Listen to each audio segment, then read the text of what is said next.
Hey Samus says I'm here. You can stop redeeming hydrate. Hydrate number 1. Hydrate number 2. And because Samus has redeemed Juggle Learn, before we get into any of the demos, I'm going to do the Juggle Learn to make editing on myself easier later. Alright. Oh, you refund it? Okay, great. I don't have to do a Juggle Learn.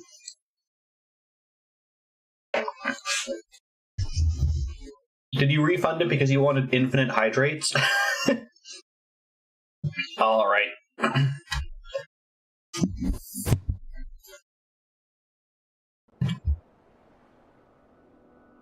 Hey there, friends. How's it going? My name's Popeye, and we've got 3 different games for you today. They all fall under the mystery detective genre. The first one you can see here that we got is called Mindcop. So a little bit about Mindcop. Actually, before I get into that, all of the games today, none of which are sponsored, they're all the developers' first game and only game, at least on Steam. I didn't look elsewhere to see if they'd posted on, say, itch.io or Epic or anything like that. But this game released January 2024, so it's year and a few months, 4 months old. It's currently $19 Canadian on Steam, which is roughly, probably like $15.50 American. And yeah. So, with that, let's get into it. Another note, I did test this. As you can see here, if I'm using my keys, it's a little wonky. So I'm not quite sure how stuff like Konami code or Mash A are going to work. So keep that in mind. It could be really funny. It could be... Well, I guess we're going to find out in a sec. Okay, thank you for launching the game, Samuses. Doing pretty good. I only worked like a half day today, because I'd worked a bunch throughout the rest of this week. So that was good. I was able to just take some time off this afternoon. Okay, what have we got here? We've got... Okay, I can't click at the other stuff, I guess, until I've gone through this this dialogue. So I missed that first one. Something about Justine. I just want to meet with the officer at the crime scene, then head to the police station in town and call it a day. We sound like the worst kind of police officer. Okay, can confirm that enter does not advance text, only mouse click does. Where do you want me to park the car, boss? The Mindmobile. What? Can we please call it the Mindmobile? You have to pay me extra for that. Let's leave it right here. I'd be surprised if anyone cared. Okay, so it's more like an adventure game where you click and move around that way. Oh, and there's my little cursor, this little dot. We got this cute little mole now. That's our cursor. Okay. Okay, so I can see we got a time. We got stuff. Oh, I didn't need you to flash me to show me your stuff.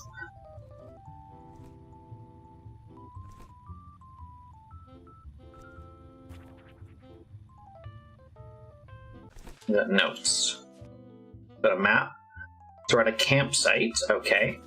Got a bunch of topics. Police passing time currently not possible. Okay. I don't know what these colors... Maybe they're like some kind of stats. They're in our brain. We remember how to walk. I'm glad the police remember how to walk. Oh yes, in menu we've got volume control, input automatic versus. Oh, I see. Let's put it at keyboard and mouse. Controller. If I remember correctly, I tried it and it was a little bit weird. Voice. Oh, and then the typewriter channel. Okay, it's a colorblind mode, which is nice. And you can disable the Mind Surf, whatever this is. That sounds almost like a Danganronpa style minigame, and it's available in several languages. Thank you for the lurk, Infra. Oh no, I clicked. Dang it. I clicked back to main menu. That's not what I meant to do. Well, I guess we can maybe read that first bit of dialogue. Oh, yeah, okay, yeah. It was just please wait for us, Justine.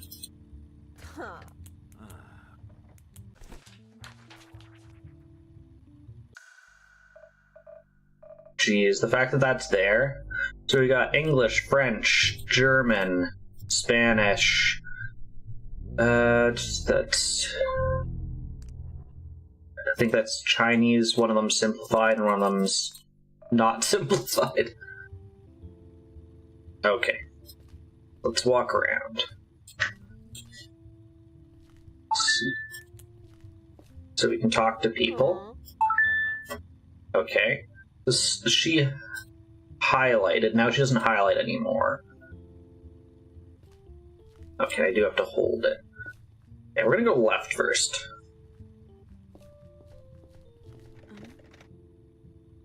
MC, the crime scene is in the other direction. I know, I just wanted to test you.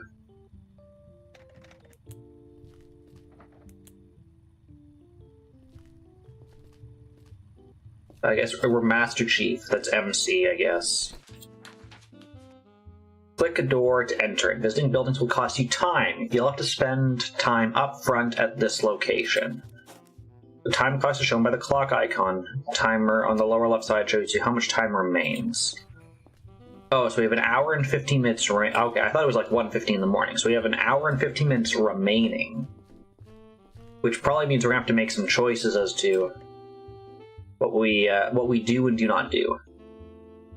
Yes, I said I'm doing good. I only worked like a half day because I had worked a bunch earlier this week, so I was able to just relax this afternoon, which was nice. MC, we just passed the crime scene. I know, I wanted to test you. Okay, so they're really forcing us in. We can't examine anything, not even the gnomes. This will take 28 minutes. Exactly 28 minutes. It looks like it's 30. It's 28. It actually was 30. That's that's some kind of bug there. Anyone here? I love how our cohort has to like duck into the door. Hello, you're the Mindcop. Heard so many tales about you. So I'm Officer Bartley. Welcome to Maryland Crater Camp. Linda, what color is his voice? It's blue. Blue? Blue. It represents calmness and responsibility.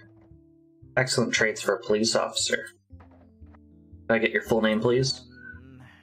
Sure. Kenneth Bartley? Greetings, Officer Kenneth Bartley. I am the Mindcop, and this is my assistant, Linda. Partner. I'm looking forward to working with you on the case. So what is this place? Mary what camp? Maryland Crater Camp. It's a tourist attraction centered on a big old rock thingy.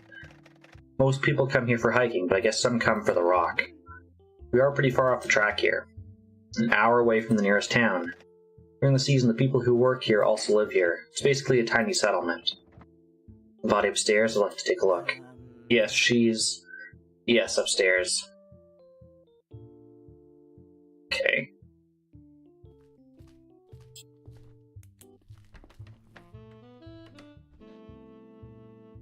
Got a bathroom here. Nothing of interest. I'll have to hold on the door to leave. And then click. Okay, so it's... I see. Can't talk to him anymore.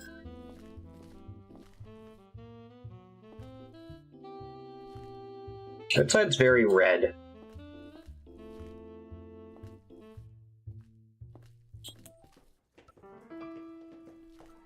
Outside is still very red.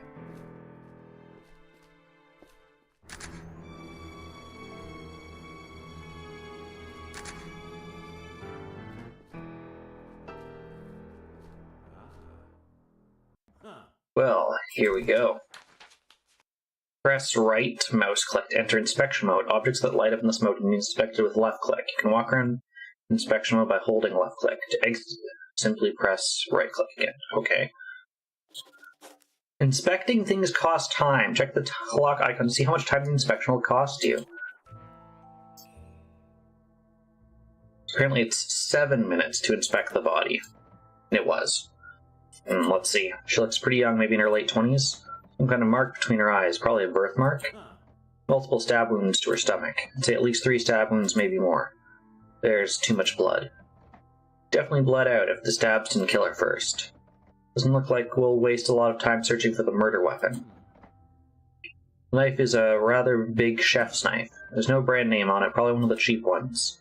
It's a frontal attack, so she definitely saw her attacker. However, there's no visible indicators of any fight. No bruises, no broken fingernails. She even has long fake nails, and they appear to be completely intact. If she did scratch the guy, there's a very high chance we'd find his DNA under these. Well, there won't be an autopsy report for at least 2 days. Science boys always take their time with these kinds of things.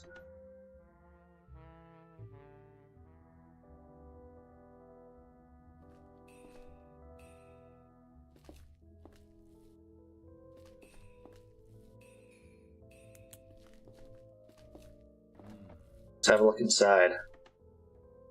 Bunch of different lights. Electric lights, a lot of tea lights, other types of candles, and a few candy bars.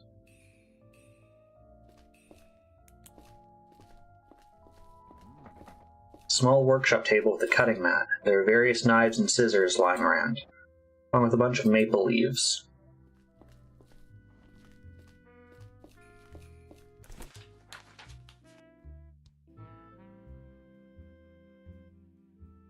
Okay. So to question people first.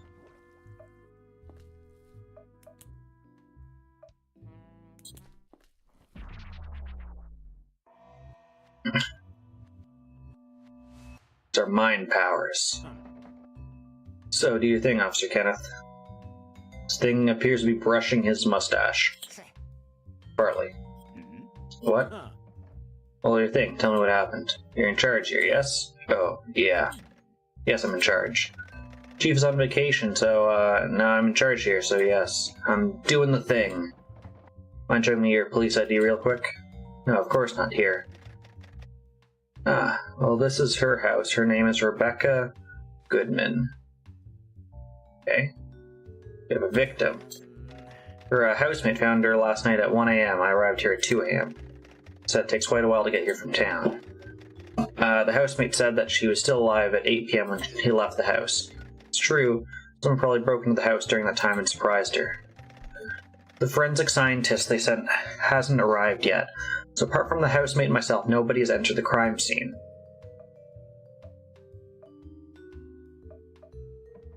Where is this housemate now? Staying at the hostel. Told him to take a bed there until things are resolved. They're in charge of the hostel anyway. Now, Rebecca was in charge, I think. Adam is usually running the bar. His name is Adam? Yes, sorry. Adam Gray, I think? Do you have any enemies you might know of? I'm here relatively often, so I got to know everyone who lives here by name, but I don't really, actually know anyone. Never witnessed anything but peaceful behavior. You know if she was in a relationship with anybody? No idea. You already said no one else came in, so there wouldn't be any witnesses. Any relatives to contact. Her parents live at the end of the street. I've been there the whole day trying to explain to Robin that her daughter had been killed. But I don't think she got the message. Wait, what? I don't get it. What about the dad? Paul doesn't speak. He's in a wheelchair and Robin takes care of him. Okay. We've got a new topic. She, however, I think, lives in her own world now. After basic questioning, you can choose to discuss other topics or stuff you found through investigation, but this will cost... Everything just costs time.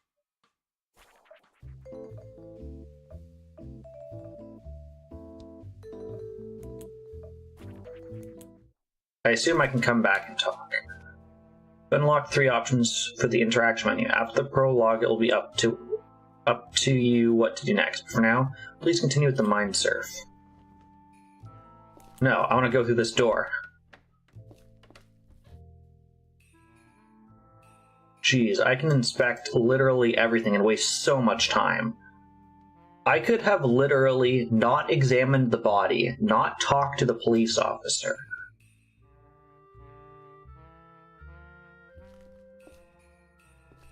Like, look at all of the stuff I can examine.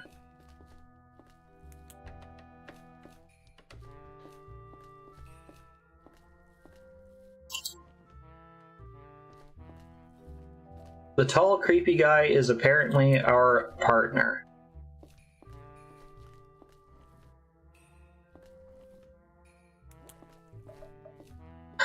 We can just arrest Kenneth right now. We're gonna mine... What is this? End? No, I don't want to end time. So let's use as much time as we can.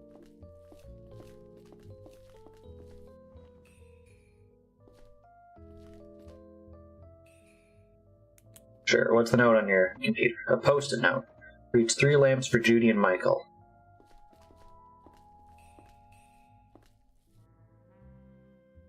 Always check the trash.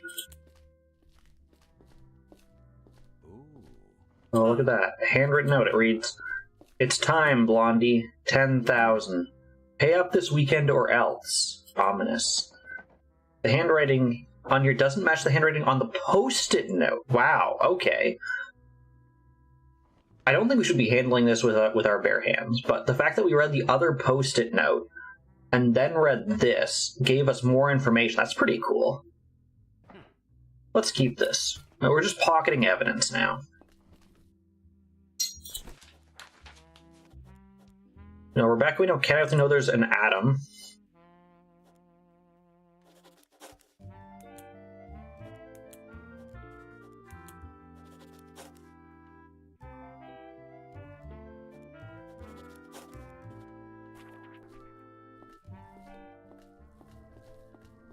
Can we inspect the blood, or whatever this is? Floor, it's wet. Doesn't really smell like anything.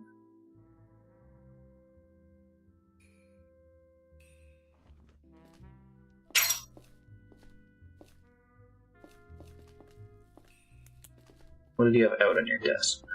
What's up this? It's a glass jar with maple leaves glued onto the glass from the inside. There's a tea light inside of it. I suppose it looks kind of pretty. Let's keep this one. Might come handy next time I need a birthday present for someone.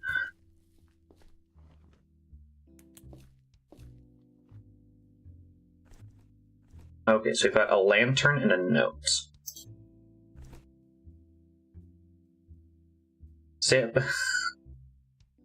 Samus's loves when a police officer sends them an invitation. She reads, "Deadbeard, what did I say about gifting a sub to Uncle-Bot?"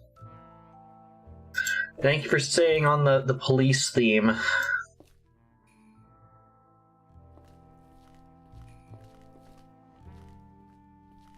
Let's see if maybe they'd, like, ditch something here. Each pile of cardboard boxes. First glance, I can see a few bowls, some Christmas decorations, a tennis racket, 3 vacuum flasks. Going through all these boxes would take quite a while. I could do it some other time. Should I do it now?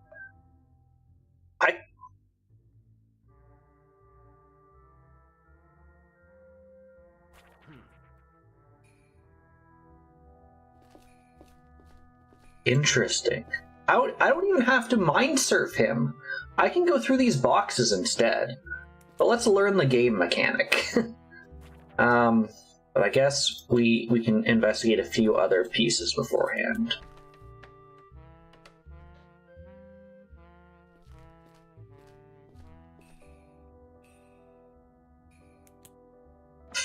A double bed with 2 types of pillows and 2 types of sheets.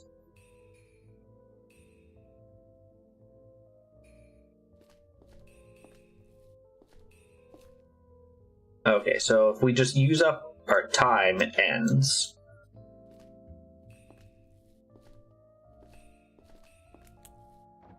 A bunch of women's clothes are thrown over a chair. There's something in one of the pockets. A key ring and 3 keys. Let's hold on to this. Okay, so So we've got some stuff, but clearly there's no way we could do all of this in the allotted time. Like, I think it would take you at least, like, 4 playthroughs of just this section alone. So far, this game's interesting. It lends itself to a lot of replayability, and we've already seen how different investigations can work together. Now we're gonna mind surf.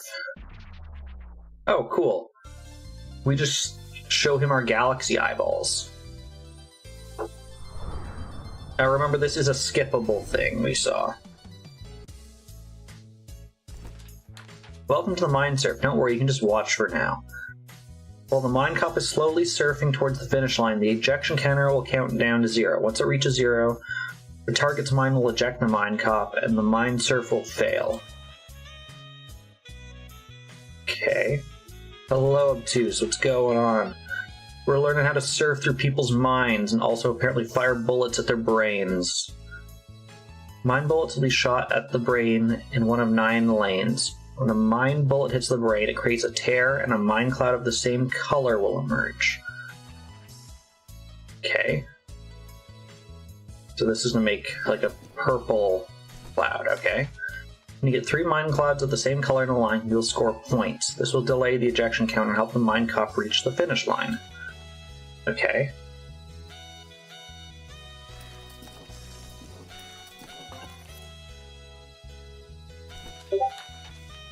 Each time you match 3 mind clouds, a mind bullet will be shot at the center of the brain. Be able to use this to line up the mind cloud in new ways.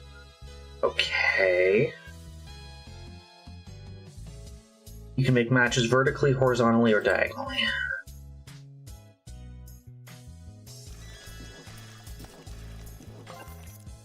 Okay. So I just showed vertical, diagonal. It's time to take control. Use left and right click to rotate the brain. Okay. Okay, I see. So we've got blue here, blue there. But now let's put it there to get a line.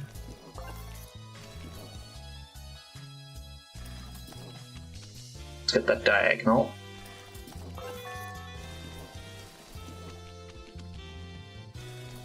Okay.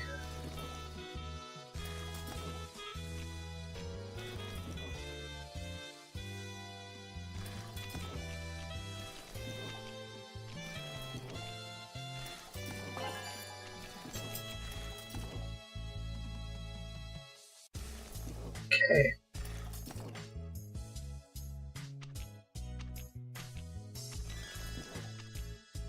Okay, there we go. So there's a blue line. I'll swap out that color. Got a diagonal.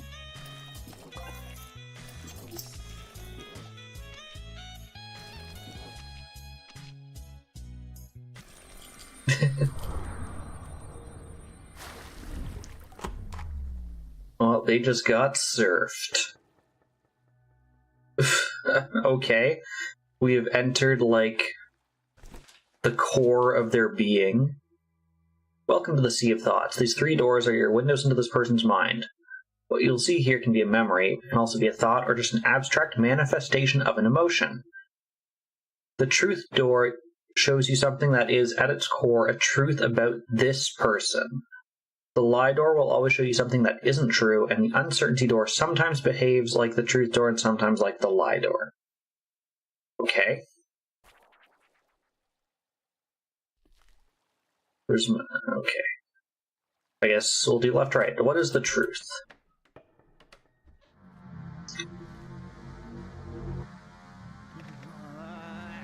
Oh no, no, no, no, no, no.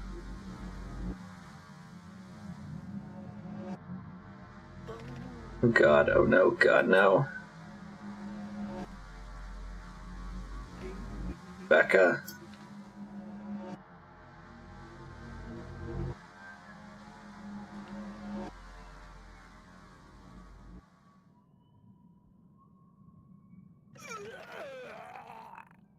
Okay, so he threw up on the body. Oh shit, oh shit.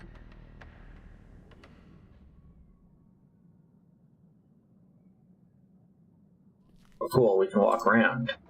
The world of thought can't be inspected, it can only be interpreted. Okay. I should clean this up, right? New topic. Kenneth threw up at the crime scene. Idiot. There's a bunch of footprints in the blood. Let's see. The victim is wearing socks. But there are also these shoe sole prints. They aren't small. They're more likely to be men's shoes. This print shape isn't really all that helpful. Could be hiking shoes, maybe rubber shoes. Simply running shoes. Honestly, not an expert on shoe soles. Anyways, I should memorize these prints. Someone other than the victim walked through the blood. Their shoes left these prints. Jeez, can you imagine, like, going to court because Mindcop, like, investigated you? And how do you defend against, I saw the truth in the brain of this man that your shoe print was there. I have no physical proof.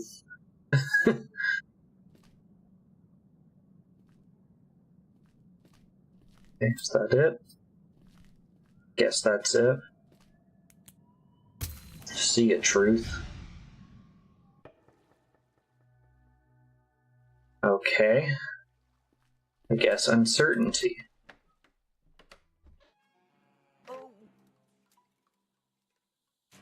Who are you? Who, me? I'm the killer. What? Oh yes, I am the one. I am the one that killed that poor girl. Oh, what a tragedy. Oops. Okay, so already, one thing stands out to me as being not correct about this, which is they have the knife, which is still in the body. Oops, now I've told you. Now I'm done for. Game over. What are you gonna do now? What are you gonna do to me? Seems to me like you're shaking in fear. Shut up. Do anything? Is there anything you can do? Do something. Arrest me. Mwah.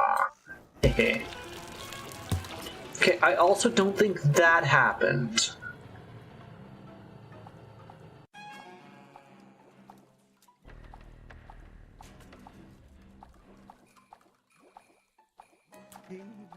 Help me, please.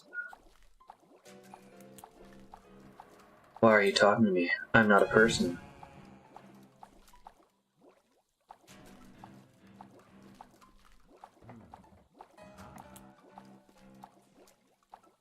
Okay. I think that's just like a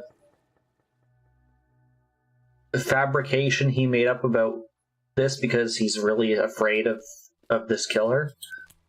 I don't think our boy Kenneth here is a very good and experienced cop, and I don't think he worked in homicide. Maybe he did like parking tickets or something. Mindcop's Grand Fan Club meeting. Yeah, welcome. You there. Nice Mindcop costume you got there. Now you need to practice your moves.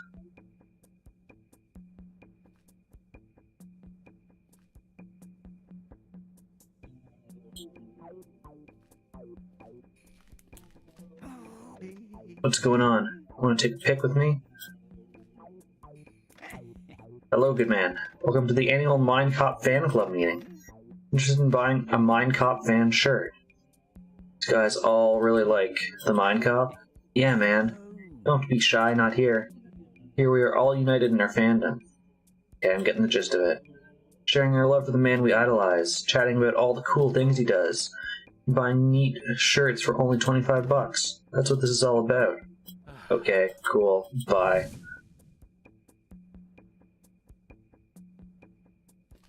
Okay, that was weird. Yeah, see ya. That totally didn't happen.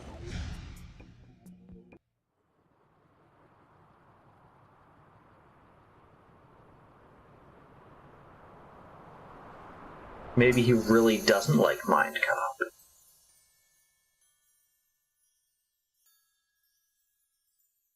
There's not really a Mindcop convention. Upgrade your mind bullets. Upgrade... What? This is just a random... Because you don't control the colors that appear, right? Unless I'm missing something, this is entirely random as to what colors you get. We didn't even see yellow, I don't think, the last time. We saw red, purple, and blue. We saw blue a lot. I'm just going to say blue. MC, are you done? She's going to be mad if we wait. If we let her wait for hours. Justina's always mad. Besides, she's getting paid for waiting. Let's just come back tomorrow. It's late. You ran out of time. Normally this would automatically end the current day, but you haven't finished the prologue, so you get some extra time. You won't be able to spend this time inspecting the crime scene, but don't worry, you can come back tomorrow if you want to. Alright, I'll wrap things up. Just let me have a word with the officer.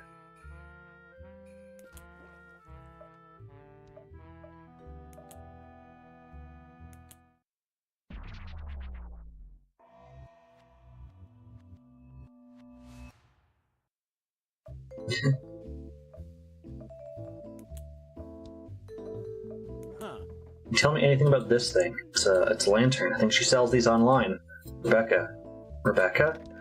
I think Rebecca sells these online. Sold.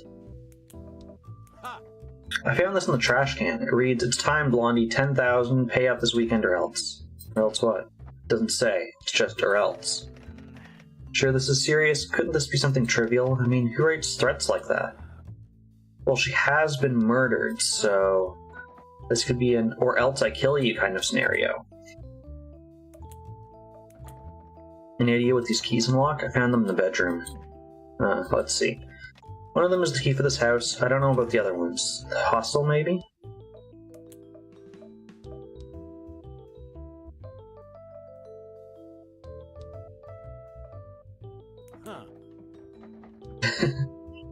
Talk about how you threw up all over the crime scene, then cleaned everything up. Whoa, what? How? I've seen many officers tossing their cookies over old and rotting corpses, but this is ridiculous. Eat the blood. Still not the worst part of this. The worst part is you decided to clean up the fucking crime scene. Sorry, okay, I didn't mess with any evidence, I swear, I just cleaned up. The puke. You're wrong about that. Also, don't act like this is just a minor mistake.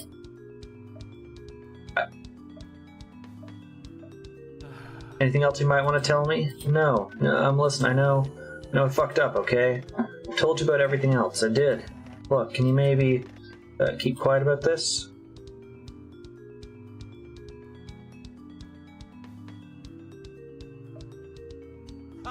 And if you're an officer of the law, take responsibility for your actions. Sure. Hey, Linda, I'm done for today. We're leaving. 1 hour later, at the police station in the nearest town. I love how the town doesn't have a name, just the nearest town. You must be that Mindcop fella. Pleasure to meet you. I'm Amelia. Big boss gone, I'm currently the one running things here. My pleasure to meet you, Amelia. Mindcop, and the lady sitting over there is my partner, Linda. Sure you hoped for a bigger station, but this place is actually overstaffed considering how small and quiet it is here in Thymevale. Anyway, if there's anything you need from us, just ask me. If you need to arrest someone, feel free to use our cell. Cell as in one cell, singular? Yes, there's only one cell. What do you do if you have to arrest someone if there's already someone in the cell? Well, it's never happened. In the rare case it does happen, we simply release the person already in the cell. Jesus. We're talking about people who drank a little too much, not murderers. Maybe now we should be talking about murderers. Just hope that it's only one murderer. In books, it's usually one guy who ends up being the mastermind behind everything. In books? Linda, this lady's voice, what color is it? Pink. Pink, the color of affection and care. Amelia, would you describe yourself as a particularly kind and caring person? No. Okay, so we can go through... yeah.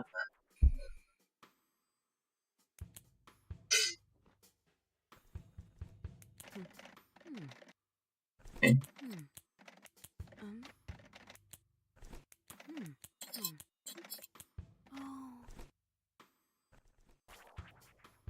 So we got that.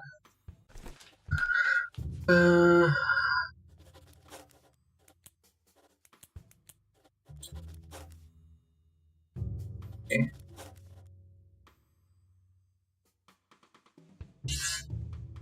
Probably.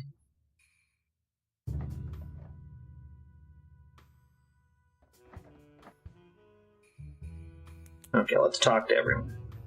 Huh. Recap time. Recap time. What's your feeling about all this? I don't know. She's pretty. I mean, the victim. Not the type you'd expect to get murdered in her own home. Really? What kind of murder would be more fitting with her type, then? I don't know. Vanishing without a sign and being found dead in the woods years later? Huh. Okay, and you say I'm the morbid one? You're getting sidetracked. Either somebody broke into her home, or she knew the murderer and let them in. I can't think of at least one other possible scenario. Let's not focus on conclusions like that yet. And I mean, from what we saw, she was attacked head-on, which implies that she knew them. Tell me, what do you think about Kenneth? I didn't like him. Why? I don't know. It's his vibe, I guess. He seemed like the kind of guy you can't rely on. Sucks because he's a cop. Harsh. Is it? I don't think so. Well, maybe. Can I rely on you, then? Of course, MC. Need something done? Not today. Get some rest. Okay, thanks. You want to do some mind surf training? Nah, I think I've got it. Amelia, what can you tell me about Officer Bartley? Kenny is pretty useless as an officer. On a more personal level, I guess he's bearable. He usually keeps himself, which I like.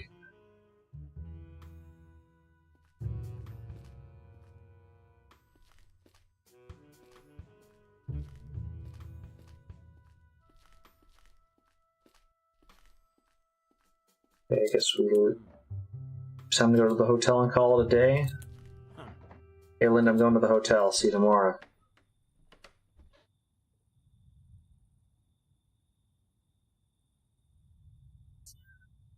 Green Crown Inn.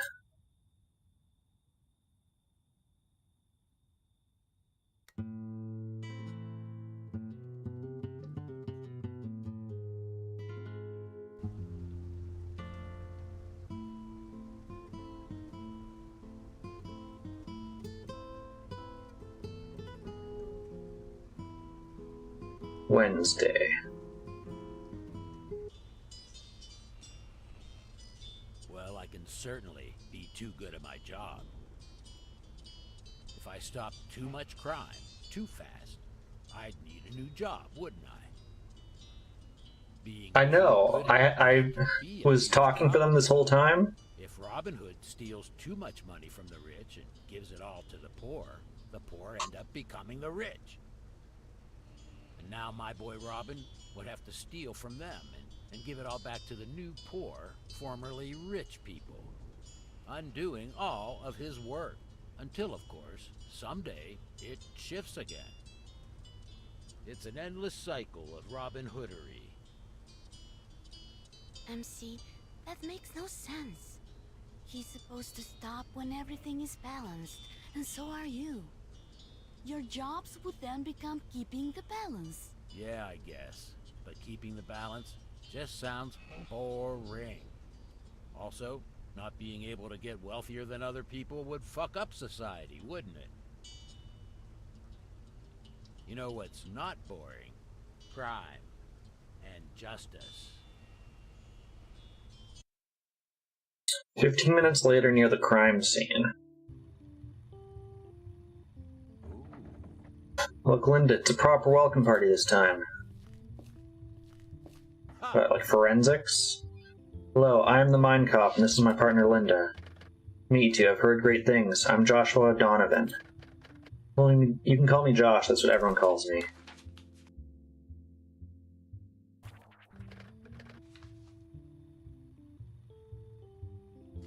I've heard, already met Officer Bartley, and this is, sorry, what was her name again? Her name is Mary Sason. They sent me here to do forensics. I was on my way to the crime scene, but I thought I'd take my chance to introduce myself to you guys first. If I or the guys in the lab find something, I'll get back to you. Feel free to seek me out if you have a question or need my expertise.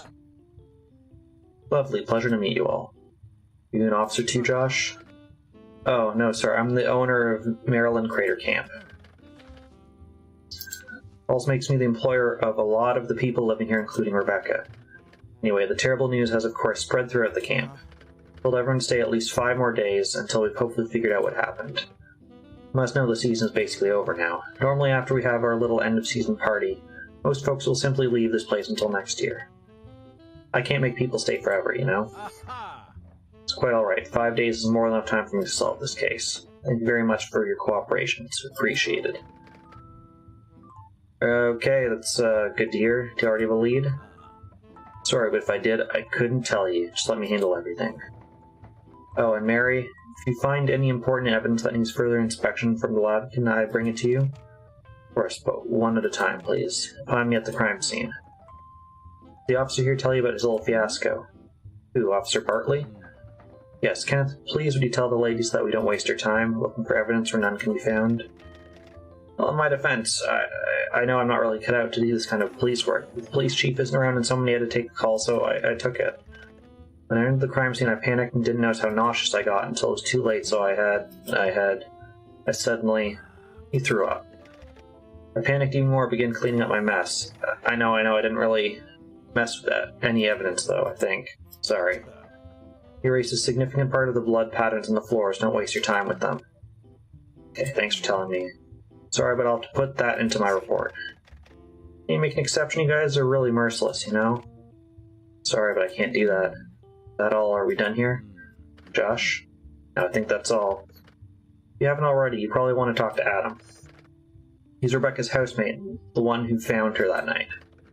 Officer Bartley probably mentioned this, but Adam will stay in the hostel for now. This should make things easier for you. Thanks. I've said all I can, but I'll stick around if you guys have questions. Of course, we don't have to do that now if you have other things planned. It's up to you, I'm always available. For most of the day, you can find me in my caravan. It's hard to miss. You have 5 days to find the killer to win this game. The killer must be held in jail at the end of the last day. This task is challenging. Don't be discouraged if you find it difficult to piece everything together. For those who enjoy taking notes, now would be a good time to start, but it's not necessary. Arresting a suspect will always end the current day and cause the Mindcop to drive back to the police station. You can only hold one suspect at a time in the station's jail cell. Suspects will stop cooperating when they or their loved ones get arrested.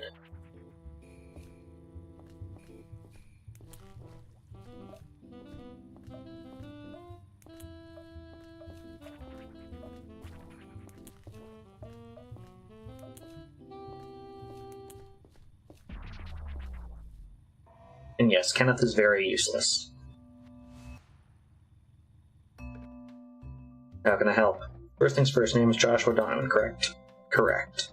See your ID, please. Yes, of course, here. You're the owner of this place, the whole place, and nothing but the place? Now, some houses are in private possession. I technically don't own Bombo or any of the hiking trails. I do own the marketing rights for Bombo, but not the actual physical thing. What the devil's a Bombo? Oh, you don't know? Bombo's the name we gave to the volcanic bomb. It's our biggest attraction.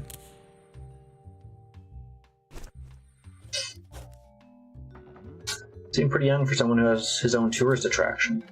I think I'm in my 30s now. I feel like life is passing me by. What's the story of you becoming the owner of this place? How long have you been the owner? I have some nostalgic feelings for this place, so I come by regularly. 6 years ago, Elliot, who was the owner at the time, told me that he was looking to sell the place. I didn't think he had me in mind when he told me about it, because he was quite surprised when I told him that I was interested. I earned plenty at my current job and had some inheritance monies on my hands. I wanted to see what I could do, if I had what it takes, so to speak. He happily sold everything to me later that same year.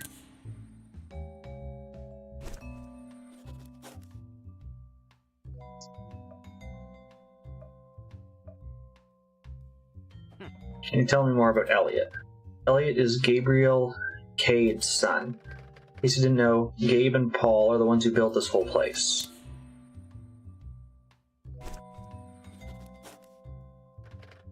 Elliot isn't currently at the camp because of a 3-day accounting seminar in Berluge that he's attending. I reached out to him and told him about the current events here at the camp, and he's told me he's coming. What can you tell me about Rebecca? What kind of person was she? Rebecca was great. She was the kind of girl who didn't take any shit from anybody. So that she often got into arguments with guests, but I didn't really mind. Some of our guests left horribly angry reviews after being put in their place by her. I don't want entitled assholes here at the camp anyways. If they're scared away by one slightly impolite hostile worker, it's better that way. Well, everything is going to be different now anyways. How so? I mean, after all this, I can't see how things could stay like they were. Usually get a lot of visits from school classes on trips. People will now deem this place unsafe. They won't feel like they can send their children here. I always really liked the school classes. What did you do on the night of Rebecca's death? I was at the bar with Adam. I met up at 8 p.m. or shortly after. We left at 1 a.m. There was nobody else with us. I saw nobody else outside on my way to my caravan.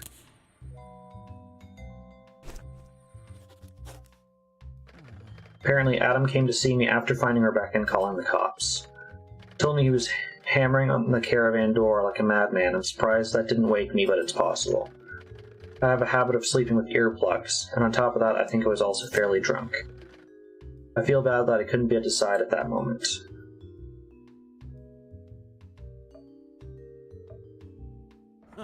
Aside from getting drunk, what did Adam need you at the bar? Well, Adam only started working for me 2 years ago. Not always around, and I haven't had the chance to really get to know each other. I invited him to join me at the bar for a few drinks. We talked about work and about the road trip we planned with Rebecca. He wanted to know some stuff about my caravan as he thought about getting a small camper trailer. If you want to make God laugh, tell him your plans, they say.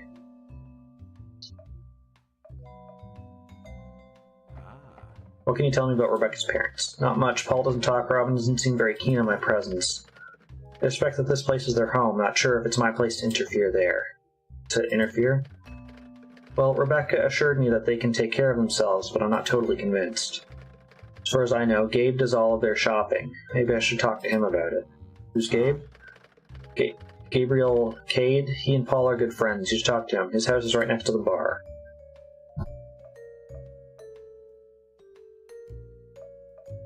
Are you in a relationship? I am, yes. My boyfriend lives in the capital. That's also where I'm usually at when I'm not here. Found this in the trash at the room where Rebecca was murdered. Wow, it's something. You think she was blackmailed? Can you recognize the writing? Actually, now that you mention it, this looks similar to Sean's handwriting. I always go over his records for the shop, and they're mostly written by hand. However, that can't be true.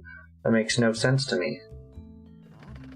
Should I ask him about this? Please don't, I'll take care of everything. Who's the Sean guy, and where might I find him? Sean runs our gift shop, among other things. He lives in the house right next to Bombo. I don't know if you should live in the house next to the volcanic bomb. That seems like a horrible idea. Hello, Beardy. Sean! You recognize these keys. Keys, let me compare them with mine. One of them looks like the hostel key. Are they Rebecca's? Most likely. So no one knows what the other two keys are. Good, we are currently the Mindcop, which means we get to shoot people's minds with bullets. After surfing into their brains, of course. Here's your hydrate.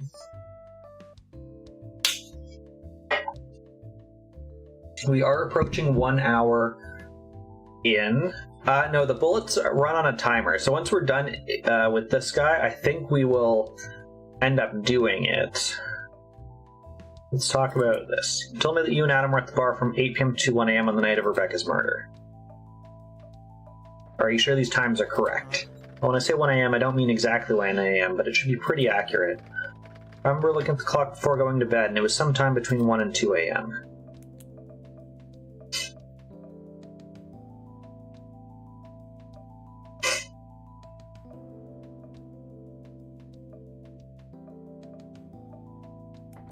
Let's talk about the volcanic bomb you call Bombo.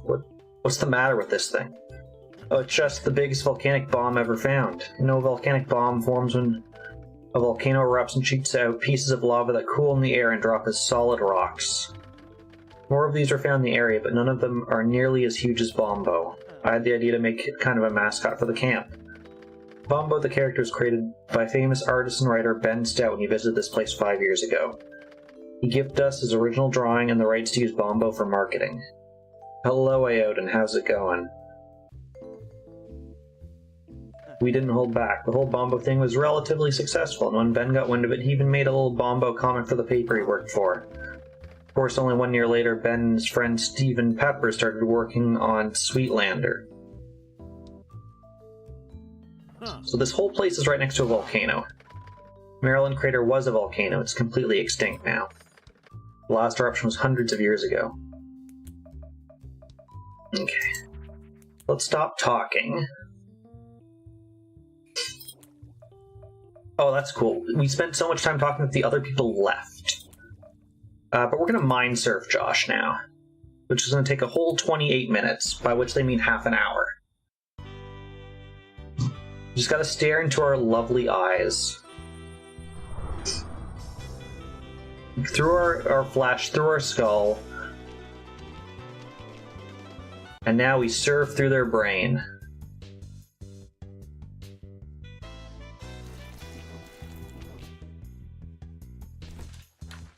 When a mind bullet hits the brain on the same spot with a matching mind cloud, the mind cloud will level up. Use mind clouds with higher levels near matches to earn more points. Each mind cloud can only level up once, okay?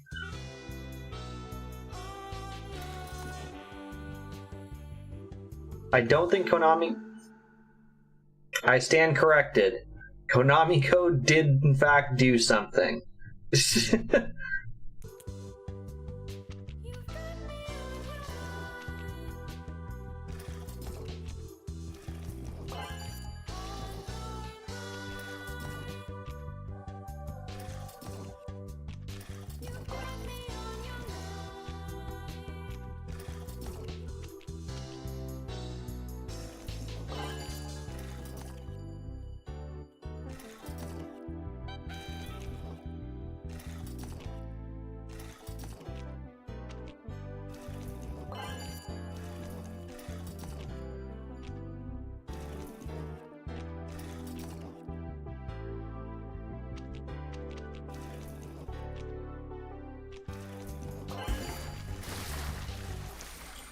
Okay, we unlocked their mind.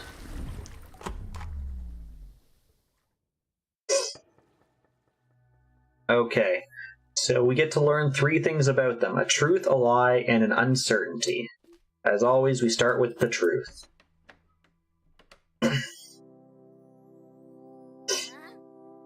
Wow, it's so big. Hey pal, don't get too excited yet. We haven't even told you what makes it so special. Tell me. It's no ordinary rock. Now, this came out of a volcano.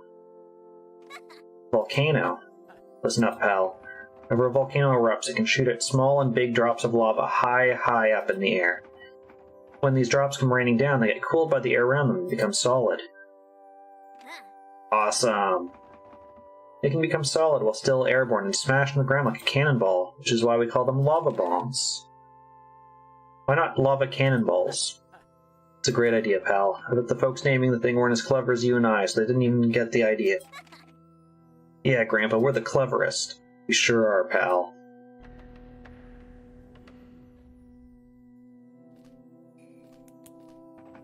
I'm glad you like this, Joshua. Okay, so we learned that Joshua and his grandfather used to come visit. Dad told me that you don't like to go outside so much, so I was worried. This is so cool. Okay, so it genuinely seems like Joshua does have, like, a love for this place. I don't think he would really want to do anything that would ruin that for him. So I don't think Josh is the killer. Also, I know we're approaching 1 hour into the game.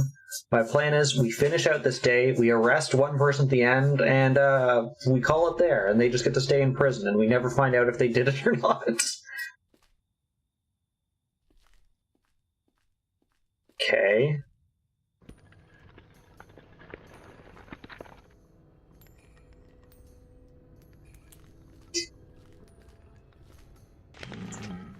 Have you seen Josh? I need to see Josh. Is he absent? Doesn't talk to me anymore. Please, can you tell him something for me? I don't want to do this anymore. I'm old. I've been old. I don't want to be Bombo anymore. Please, tell him. Okay, Bombo's an old man.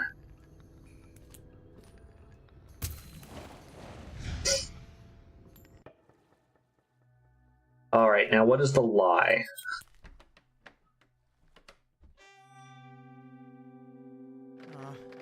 Now you put me in a difficult position. You made me choose, and I chose the camp. This means we have to go our separate ways. Sorry.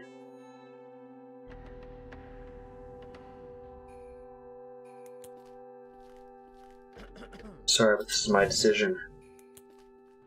Unbelievable. Okay. So this never happened, but maybe he has some worry that his love for the camp will pull him away from his current boyfriend who lives in the city. But it's time to mind pose, which is what I'm going to call this thing that he does at the end.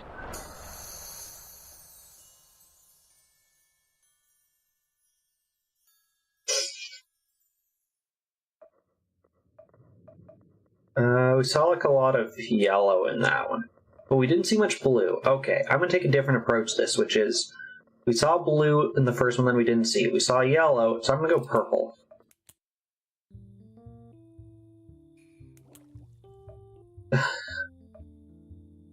Okay, we could question him about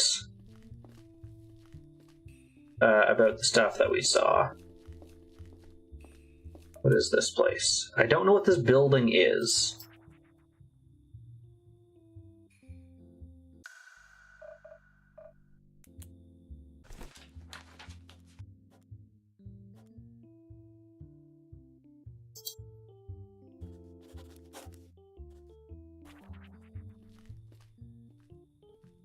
Oh, we can investigate this car. It's probably Rebecca's car, isn't it? It appears to be empty. I can't see anything worth investigating here.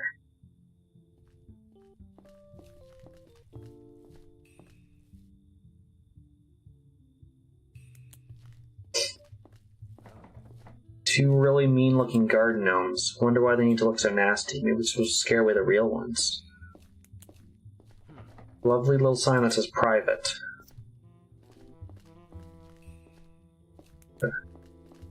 Sure, let's go into the garden.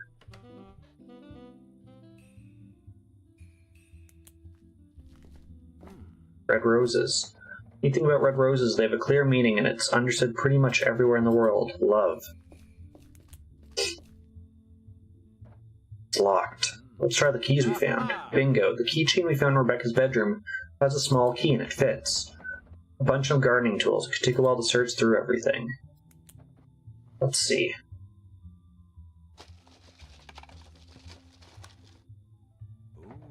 So here's actually just a bunch of tools in the front here. However, this storage was locked for a reason.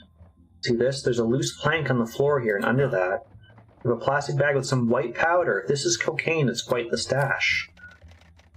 And to do that thing where you put it to your finger and taste it to see if it's really cocaine? No.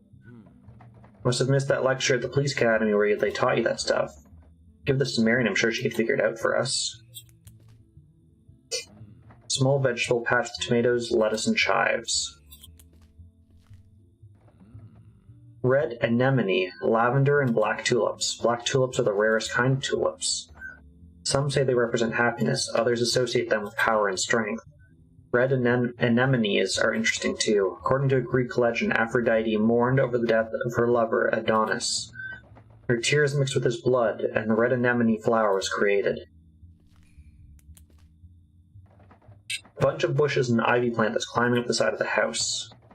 This house is built fairly close to the side of the cliff. It looks like it's possible to go behind the building, but I don't see anything noteworthy there.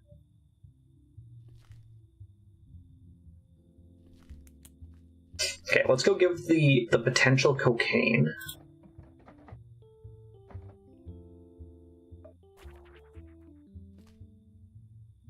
Yeah, okay.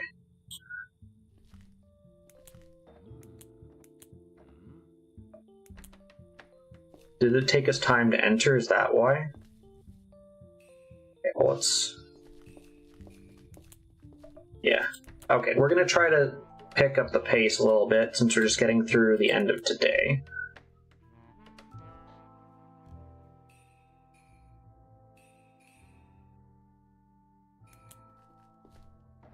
A laundry basket filled to the brim. Some pieces of clothing are lying on the floor. Okay, but it doesn't look like anyone tried to clean up blood.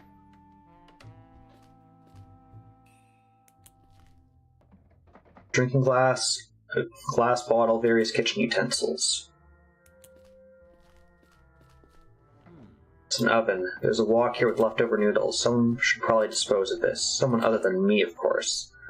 Both these cute little drawers here. Various herbs and spices are in here. These are tax-related documents addressed to Rebecca. Nothing spicy here.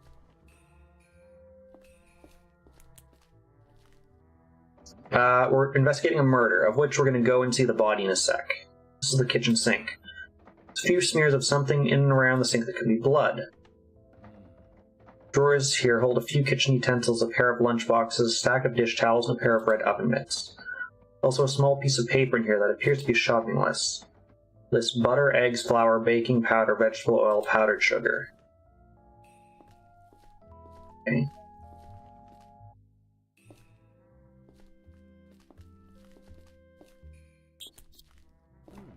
Box filled with books, a suitcase, and a pair of shoes. These shoes don't match the prints I saw. But I take time and go through the box and suitcase. Yes.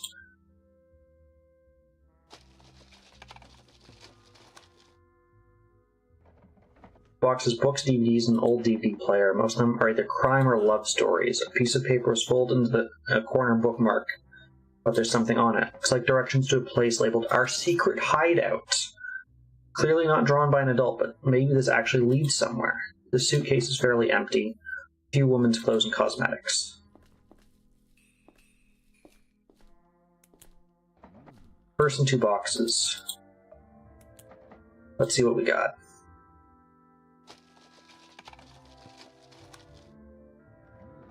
Tissue, cigarettes, a hand mirror, a hairbrush, a small makeup bag, a pen, a very pink wallet.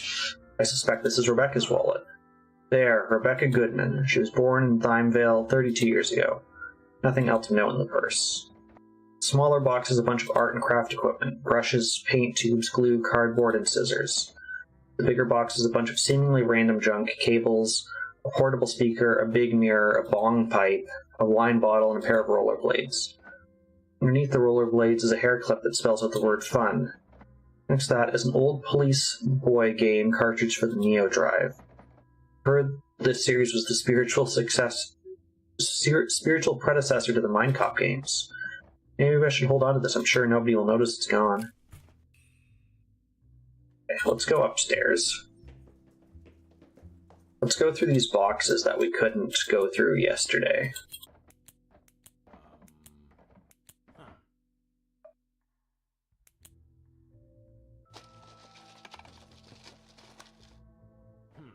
Whew. What a giant waste of time. Most of this is just random junk.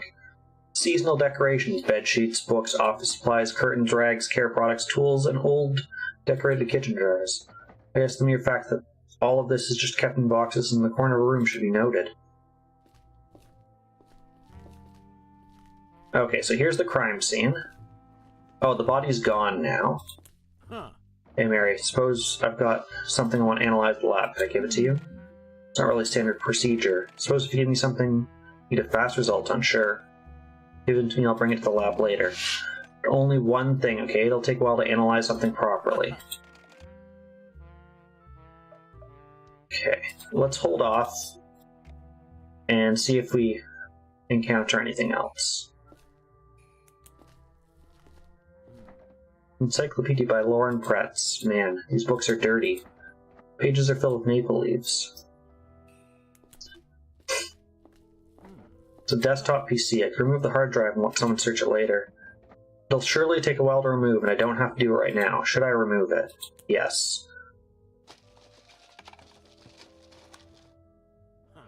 Done. I could ask Linda to look into this when we call it a day.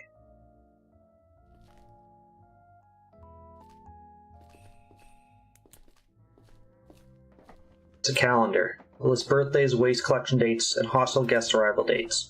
Rebecca's own birthday was only about a week ago. The day of the murder doesn't have any notes. There are 3 entries for this week. For Friday, it lists Sean's birthday. For Saturday, it lists EOS party. For Sunday, it lists road trip with Adam. Doesn't she look like she was planning on dying? Not sure, but this is probably the same handwriting as the one on the post-it note.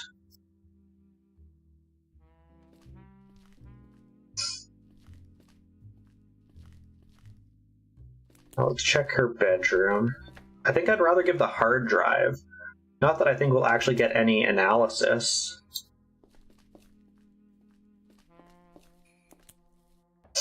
Made scene with an alarm clock and a small bedside lamp. There's a heavy book leaning against it. Guideline for the wine sommelier. Let's check the drawers. A sleep mask, earplugs, a small cross, condoms, and pills.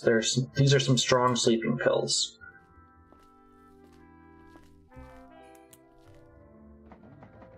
It's a sizable wardrobe and has a men's vest on the clothes hanger on one of the doors. Let's search it. Nothing but clothes. The left side has women's clothes, the right side has men's clothes. Nothing too fancy or expensive looking, but all in all, plenty of different clothes. Basket filled with laundry. It has women's clothes as well as men's clothes. Okay. Question for people.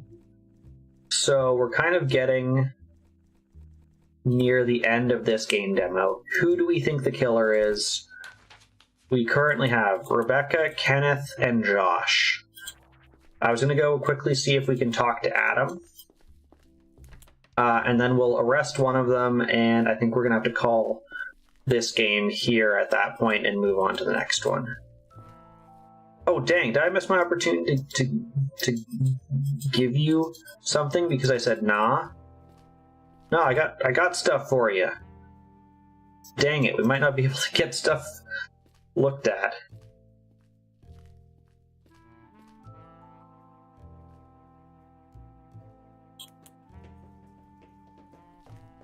Oh, not that I think it matters.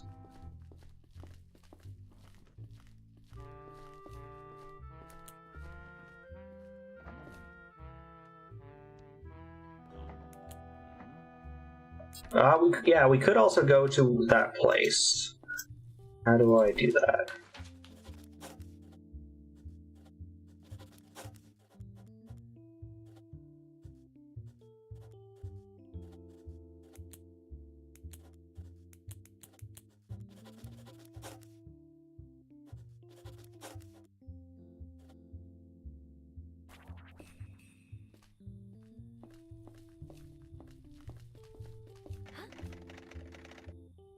MC, where are you going? This is only the demo. You can't go wherever you want in the demo.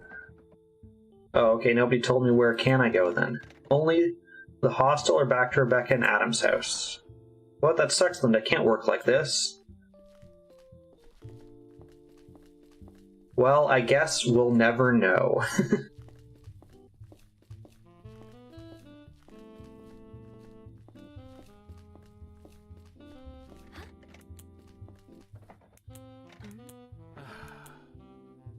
Well, I guess we'll look at the hostel then, because it's the only other building we can go into.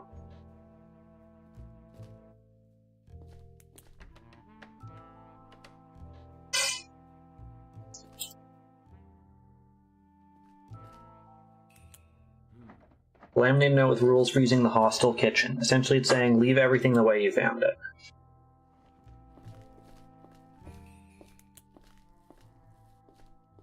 A trash bag in the bag holder stand. Luckily the bag is see-through. I don't have to dig through the bag to see that it's only filled with empty food packaging and paper towels.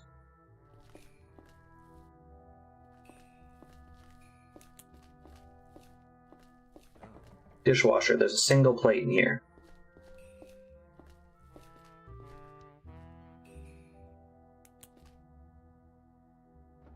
Mostly empty fridge. There's some packaged white bread, margarine, a glass of unlabeled jam, a lasagna pin with some leftover lasagna, and a few bottles of beer. Nothing about knives. That's what I was most interested in.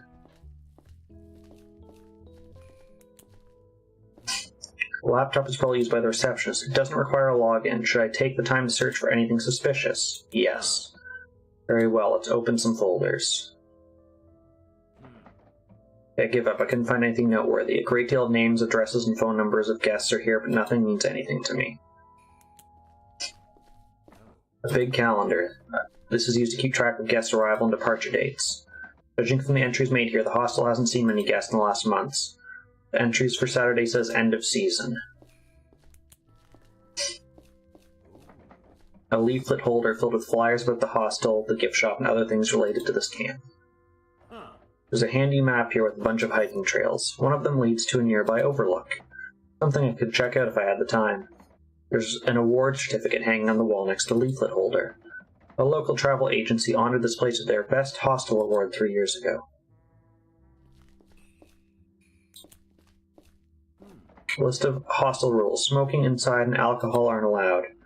There's a fixed checkout time from 7 a.m. to 10 a.m. and a quiet time from 10 p.m. to 7 a.m. Guests aren't supposed to prepare food anywhere else in the kitchen. Well, someone violated that with the booze in the fridge. Okay. Oh, cool. Our key also gets us into the staff room. This laptop requires a password.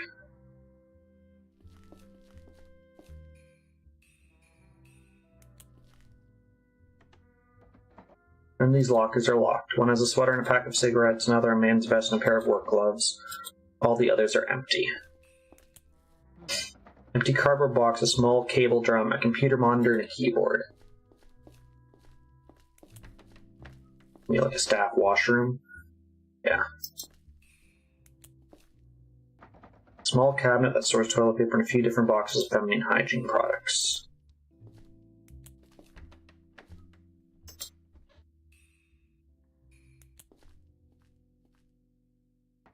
A potted creeping inch plant on a stand. There's a scarf lying next to it, and something's peeking out from under the scarf. Linda, look what I found. It's a camcorder. I think it's recording. Let me see. It seems this was set to record but reached its limit. There's 10 hours of footage on here. It's all just this room. No one's coming in. Absolutely nothing happens. The only movement in this takes place right at the start when a blonde strand of hair leaves the frame. Probably from the person who set this up. I was hoping to see some spicy stuff in here, but let's keep this anyways. Okay, so no one went into the staff room for the first 10 hours after it was recording.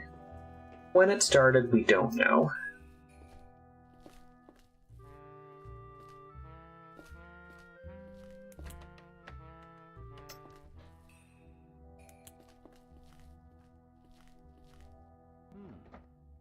A big top-loading washing machine.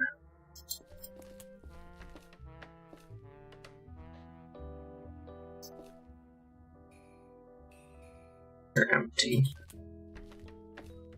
Hello. Is Mauka the cat?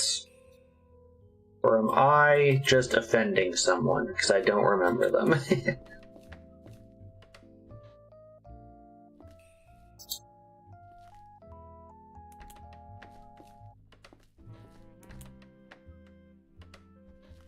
I'm glad I've not offended someone. What is she asking to be rescued from?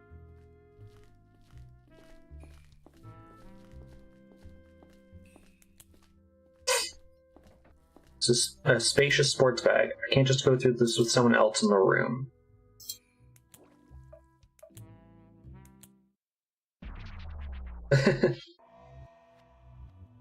Question time. So after we interview this guy, I think we're gonna have to call this game here. Hello, officer. What do you want to know? Start with your name. I'd also like to see your ID. My name's Adam Gray. My ID is here. Thank you. I'm the Mindcop. Nice to meet you. Tell me about yourself. You work here at this camp. I do. I help out in the hostel and the bar. I also sometimes make my own absinthe for the bar. But it's been a while since my last batch. You're living with Rebecca, right? Yes, during the season I was staying in her house. After her parents moved out, she thought that the house would be too big for only one person. It was a good arrangement. Can you please describe the events of Monday night for me? In order, and if possible, with estimates of when exactly things happened. Alright, once again, I left for the bar to meet with Josh at 8 p.m. Rebecca was at home doing some work on her lanterns. I don't think she had any plans for the night. She didn't look like it, and she didn't mention anything. When I arrived at the bar, Josh was already there. No one else was in the bar with us. We talked about some personal stuff, and I decided to go home at 1 a.m. I locked the bar, and we both went straight home. Nothing was out of the ordinary. The door was closed. I assumed Rebecca was already asleep, so I quietly drank some water and went upstairs. When I saw her and all that blood, the knife, I immediately rushed to her, screaming at her. I was checking for any signs of life. She was very pale. I remember when I checked for a pulse, my hands were completely covered in blood. I think I blanked for a few minutes before I got up and finally called the police.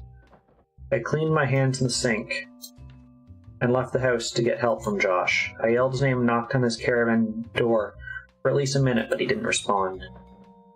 I resigned and sat in front of Rebecca's house to wait for the cops. I don't quite remember when the officer arrived, but it felt like an eternity. That officer told me to get whatever I needed from the house and move to the hostel for now. You recognize the knife. It's from our kitchen. Oh my, are you sure? We only have one big chef knife, and it's not in the kitchen anymore, I'm pretty sure. You said the door was closed. Was it locked? Did you lock it? I don't lock that door. Guess you could lock it, but you need a key to open it from the outside anyway, so I don't bother. You were living in a house with Rebecca. What was the relationship the two of you had? Well, I didn't want everyone to know, so I kept it a secret from most of the camp, but we were a couple. I don't think it's Adam, because he basically said the knife was ours, which would put a giant target on him. At this point, it's probably an open secret anyways. I don't really want to elaborate, so if you could kindly not ask me more about that anymore, it would be appreciated.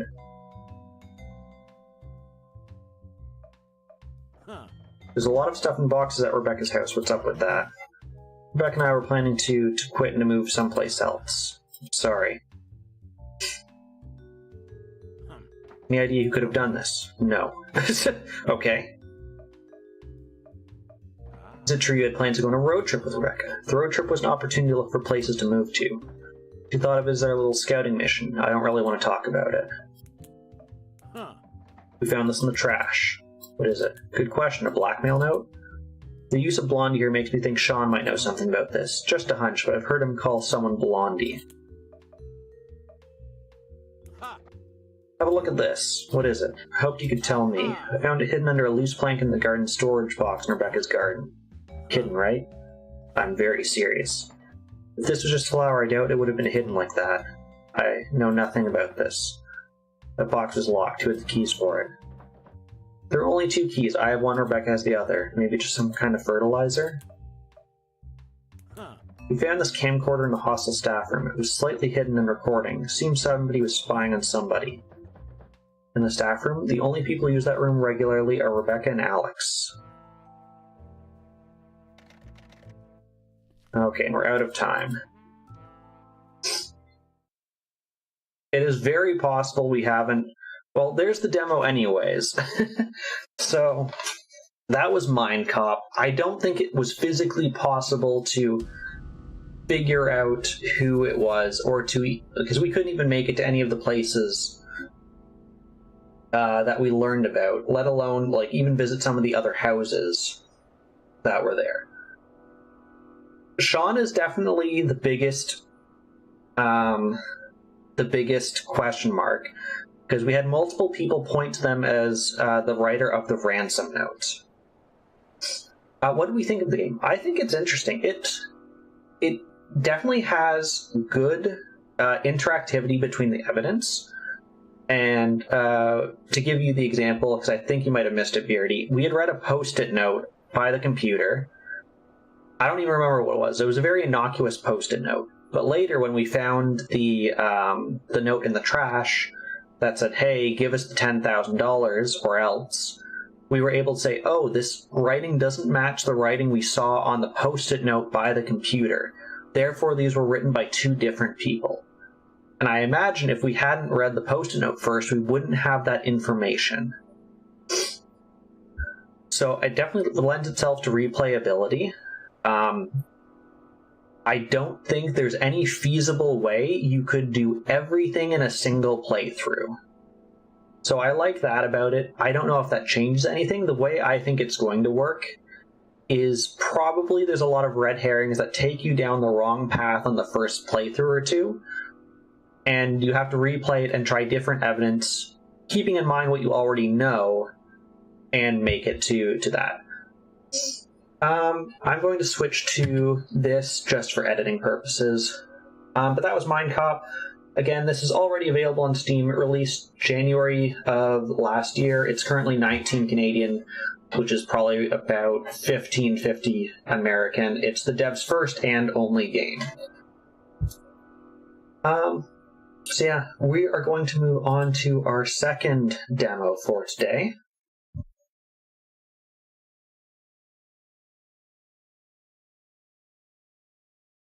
If I can find it. Haha. And I'm going to say that right at the start we have to do some character customization. Please, by any means, I don't think there will be enough time for a poll, but please just shout out what you would like the character to be. There's going to be several options.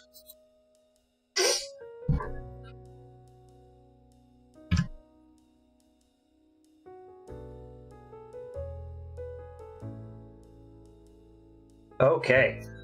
So the second game we have for you, again, not sponsored. This is called Kill the Clock. This game is actually planned to release in just a few days, June 4th this year. This game is going to be released on Steam. It does not have a listed price yet, so I'm not sure what the dev is thinking about for price. This is the developer's first and only game on Steam. Again, I didn't check in other locations such as Epic or Itch.io to see if they have other stuff under the same name. And again, this is not sponsored in any way, shape, or form. Alright, so we have a warning. This is only 35% of the first of 4 chapters. I don't think we're making it through all of that anyways, but we'll see what happens. Alright, so options, we've got music, we've got sound effects, resolution, language, we support English, Japanese, Korean, it looks like. Yeah. And we are going to start a new game of Kill the Clock. I cannot give you a cat boy. What we can do is, first of all, we can listen to Professor Oak. They're going to ask, are you a boy or a girl? And then they're going to ask what kind of build we are. Think like a D&D character where you can pick like a class and then distribute stats. So think to yourself, what kind of character would you like this to be? And it doesn't have to be even in the realm of detectiving. If you're like, I want my character to be a musician that is just really good at punching stuff, we can probably make something close to that happen. So get those ideas flowing. We will see what the options are in just a sec. This is a train. Why am I here? Investigate the train.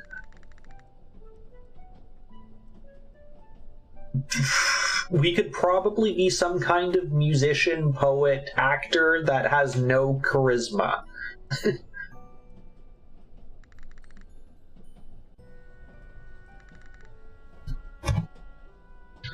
Also, again, a note, I can see escape does something. I'm pressing other keys that would be part of Konami code. I'm not quite sure how Konami code would work this, because again, it seems like a point-and-click kind of game.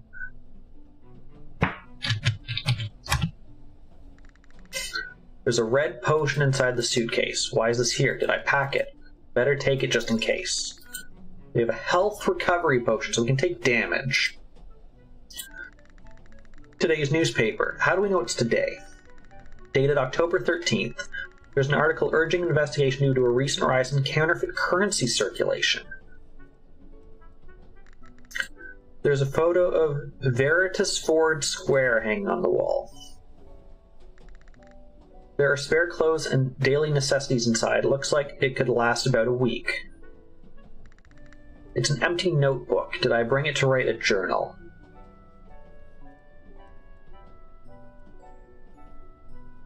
I believe we can. So we're about to open up the thing in just a sec.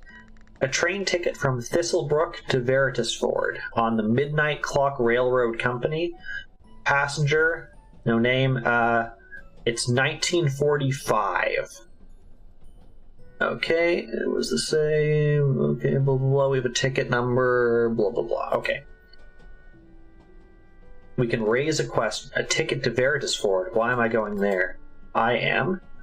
So here's our thing. So first of all, male or female, which all that seems to change besides appearances if we're Raymond or Ramona. We have an occupation, which all has different boosts. So we can be a detective, which gives us more gold coins when we investigate.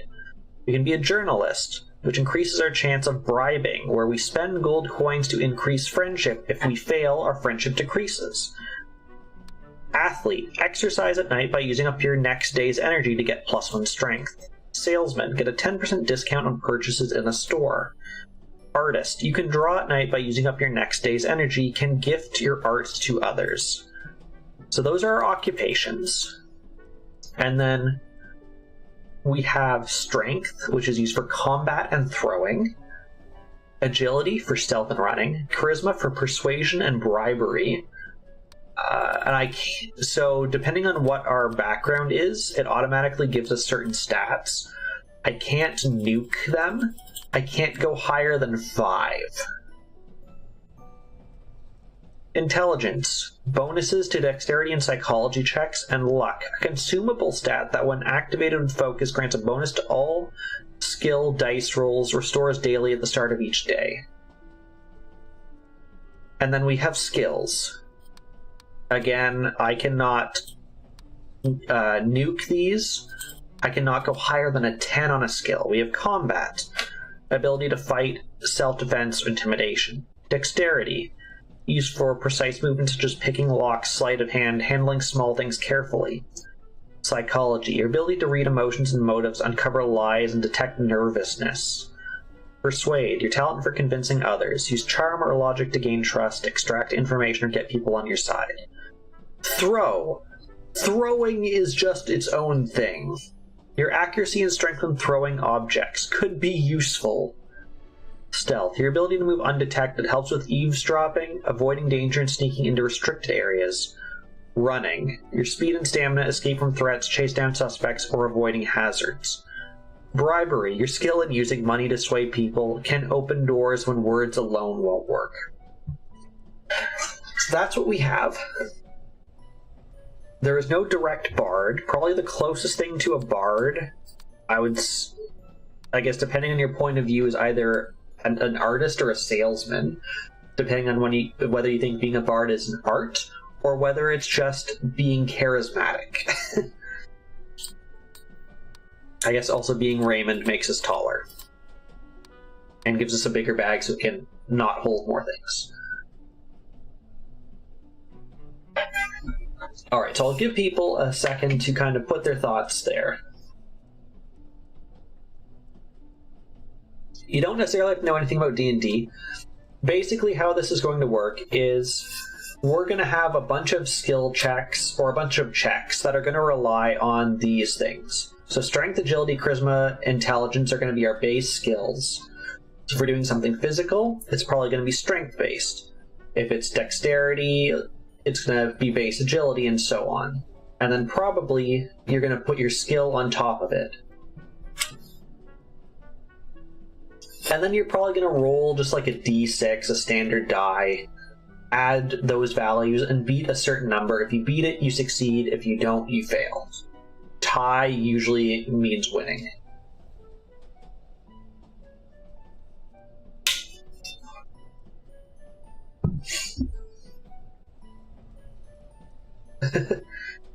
So, I guess the questions are Raymond or Ramona, occupation, and then just a general feel, and I will build the stats off of that.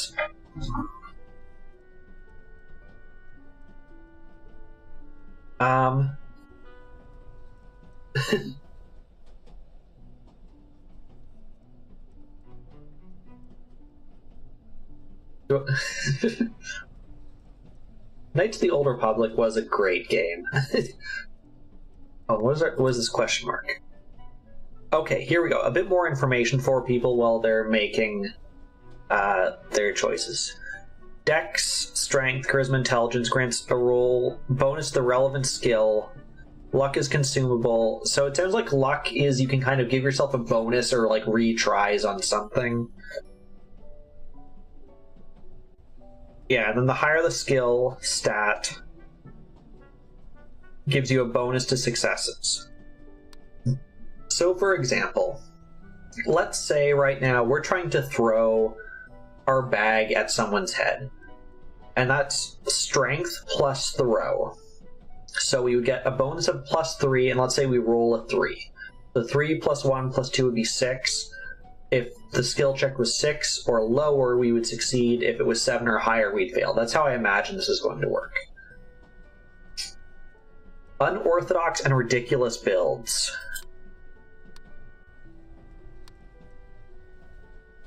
Okay, some ideas for you. So just unorthodox, we could have a salesman who all they do is intimidate people or bribes them. So they don't use their charisma, they use intimidation and give away money to make the sale.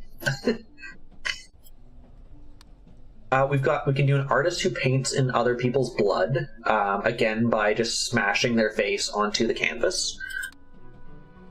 A detective who's just entirely corrupt and pays people money.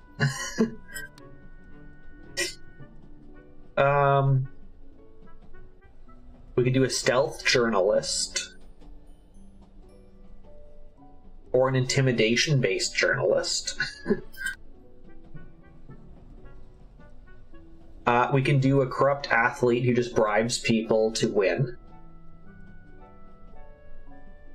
Throw everything. Okay. Do we want to be good at throwing things? Next question.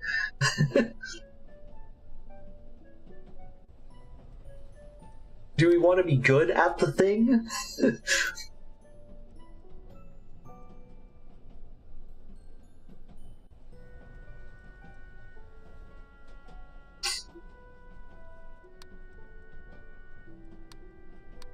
Because if we want to be good at throwing, probably an athlete is the best.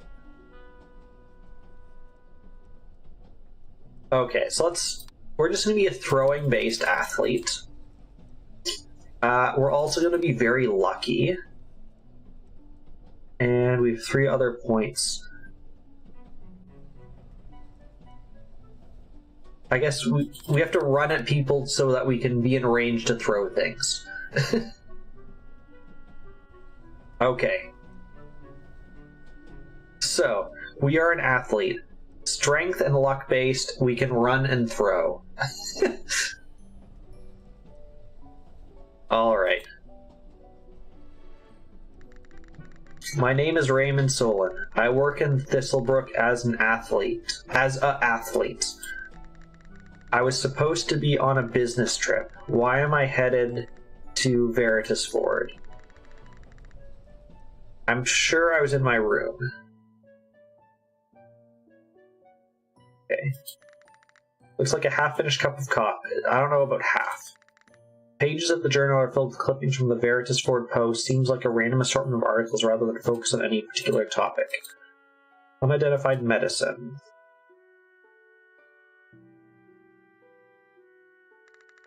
The writing's too faded to read what's in the letter. Veritas Ford Post celebrating International Adoption Day. X. Linda Mayer, 37. William Mayer, 42. Vincent Mayer, 10. Yeah, that's right. I got on this train this morning in order to kill the man with my own hands by throwing something.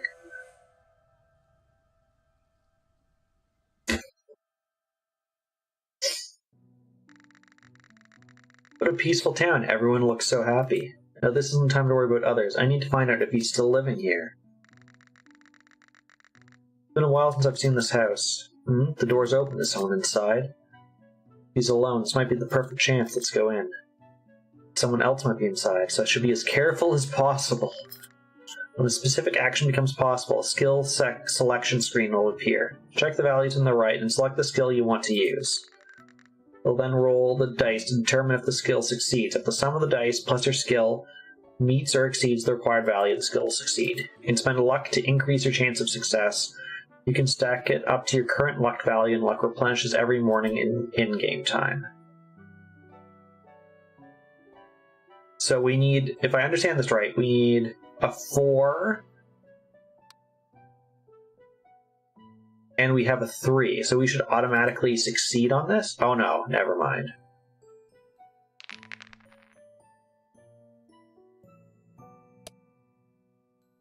Okay, we succeed. Easy. I don't hear anyone. Is the place really empty? Yes, if throw is an option, we will default to throw. Use anywhere, it'll be the study.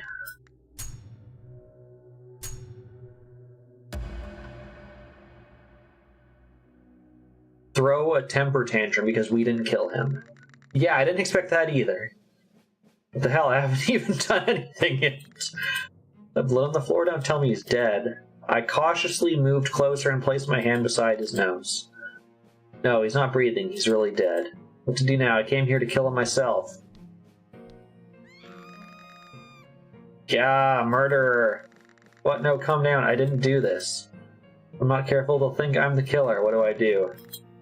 If the target's friendship is 1 or higher, you'll gain a bonus point on your dice roll. Friendship is not consumed when... I'd like the fact that they have to specify friendship is not something you consume. You can consume items to gain bonus points on your dice roll. Items can be purchased in shops or found during investigations. Health is lost in combat can be restored by certain items in the menu. All health is fully restored every morning. Okay, do we want to fight her, persuade her, or run? Is run our second? Is it throw and then run? Or those are like top 2 options?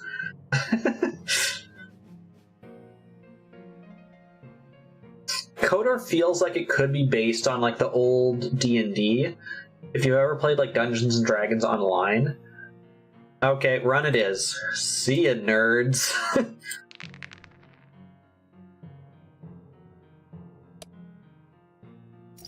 Good thing we have a plus 14 to run. I need to get out of here fast. As I opened the front door, I locked eyes with a man in a police uniform. Murderer! Officer Owen, that person killed my husband. A murderer! What did you do to Mr. Mayor? No, we'll hear the full story at the station. I'm not the killer. Damn it, I'm gonna get arrested at this rate. I didn't kill him. I've got no excuse for breaking in. I need to escape. I bolted out to the street, dodging the officer. I'm sorry. Stop right there. Damn, he chased me all the way here? I need to run.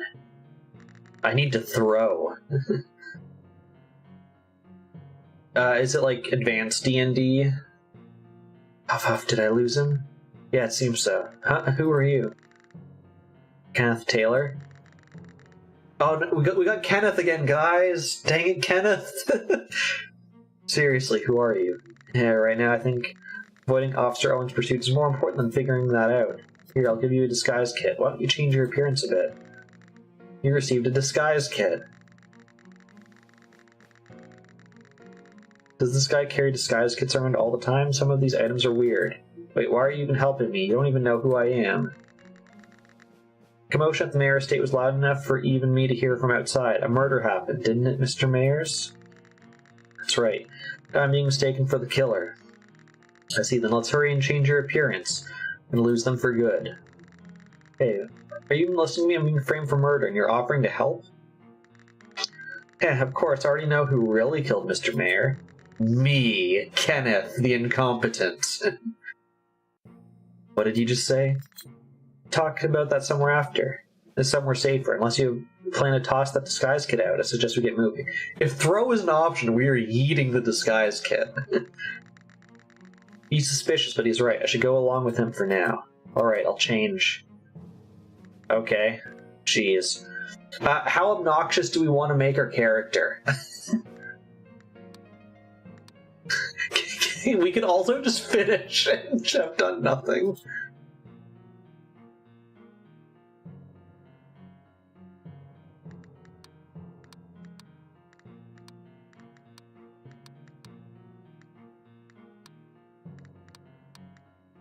I thought this was a pipe. I like the idea of the Groucho Marx with the eye patch.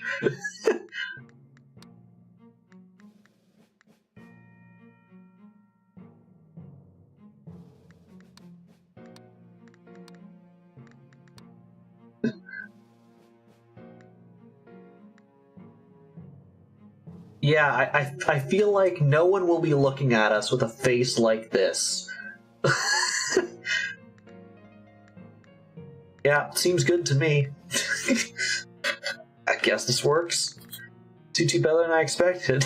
I feel like I should be insulted by that line. Carrying those disguise tools was worth it.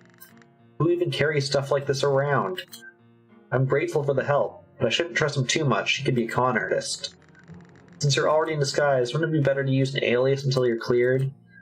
The officer's seen your face, and since you're not from here, it wouldn't take long to confirm your identity by checking the train records. So what name would you like to use? The name I'll use is...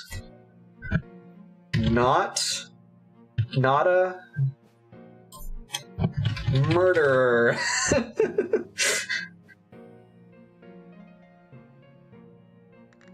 I'll go with not a murderer.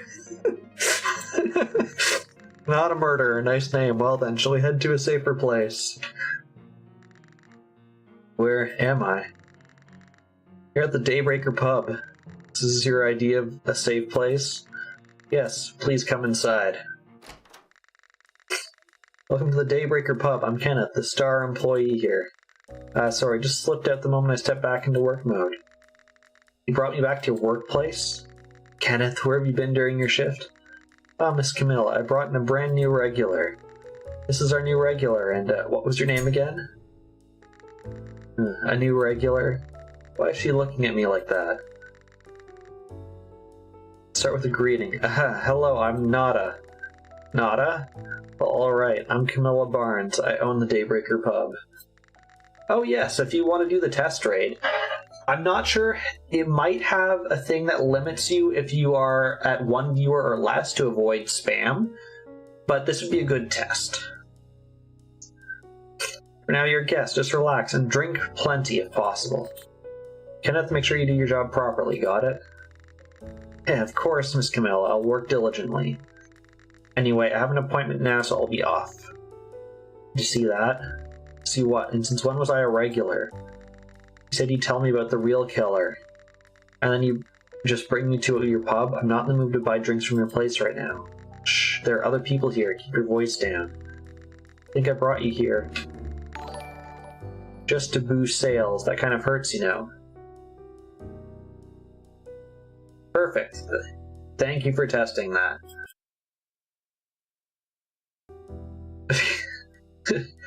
Yeah, welcome in, Raiders. Like I said earlier, I know who the real killer is, and you just met her. You mean Miss Camilla? Shh, keep your voice down. Wait, hold on, isn't Miss Camilla your boss? You said you work here.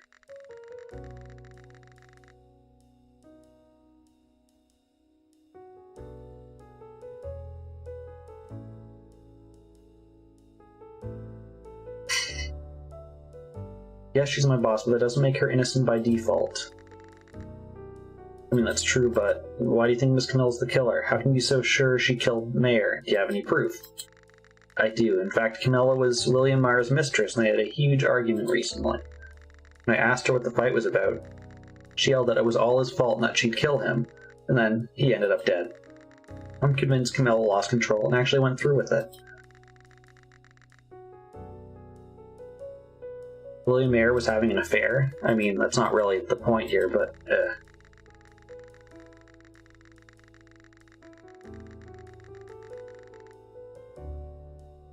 Still, it seems unlikely that Miss Camilla would actually go through with it. Who makes a big scene about killing someone then actually does it?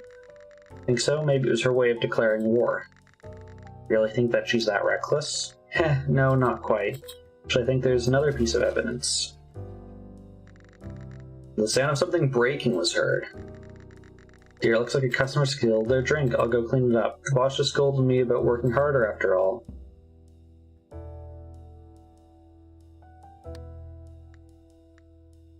We got black wine, health potion, green wine. Oh, we can throw stuff at people? And we have 500 gold. Okay, we're gonna buy a green wine to throw at someone. I'm sure that was a very, wise financial decision.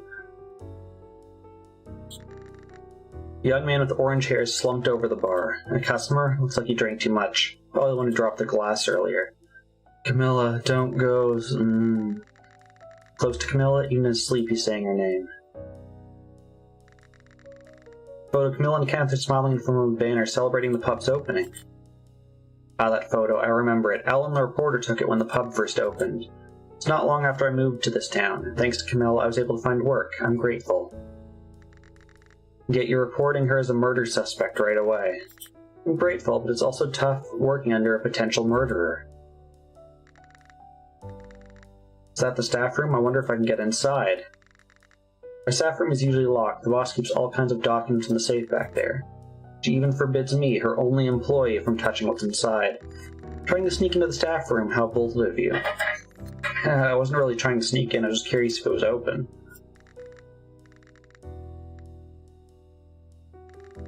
A half-emptied whiskey bottle sits near the slumped-over young man. This is no time for drinking. What should I do now? I guess we gotta talk to you. I'm really sad that throw wasn't an immediate option. Kenneth is busy cleaning up the shattered glass. We're working hard even though the boss isn't around. Of course, I'm the star employee. I always give it my all no matter who's watching. Didn't you just get scolded for slacking off earlier? I see. You have something to say? No, what should I do now? Can't you just wait here until the boss, the real killer, comes back? Well, a wanted poster with your face might come out sooner than that. The police already know what you look like. Then shouldn't I not be waiting here? True, you could either wait for the culprit to get caught or go find the real one yourself. Seems like those are your two options. Thanks to me, you already know who the real culprit is. How convenient, right? No, I mean, we actually don't have any real proof that Miss Camille is the killer. Shh. Snore. We're all just talking in his sleep. Should continue the important part of this conversation when there are no other guests around. Luckily, I have a vacant room at the inn I booked. I'll lend it to you. You can sleep there tonight and come back to the pub in the morning. An inn?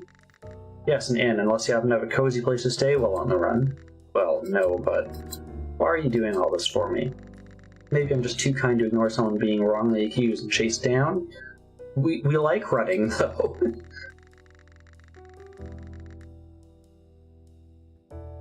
Why is he still hiding something? He just keeps getting more suspicious. I have no choice for now. I'll accept his help. Having a place to sleep is a huge relief. Thanks, I'll make good use of it. Alright then, are you heading out now? I think we looked everywhere. Yes, I'm tired. I should go get some rest. Quite the day. Go get some rest. I left the pub and followed the directions Kenneth gave me to the inn. Too much happened just one day. It's overwhelming. Didn't even get to take revenge myself. Now I'm mistaken for the killer. Could have killed William Mayer, and why and how. It's good night, Samuses. No point in sitting here overthinking it alone. I'll do as Ken said and go to the Daybreaker pub tomorrow. Whatever the case, finding the real culprit and clearing my name comes first. This place is nicer than I expected. Maybe I'll look around before bed.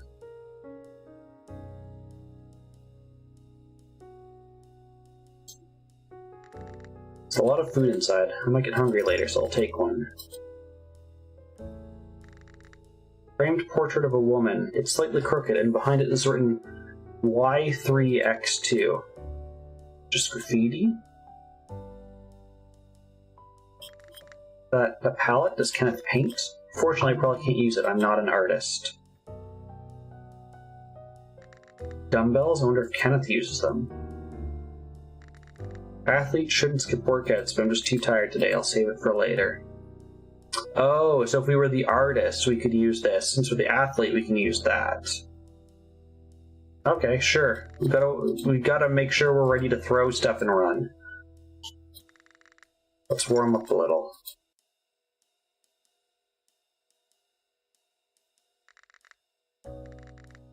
Or that. Maybe I should jot down a quick summary of today's events. I can't afford to forget key details when tracking down the killer.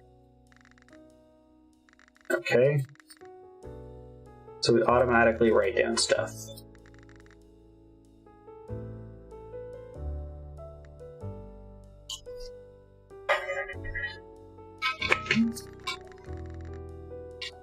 Oh no, our disguise!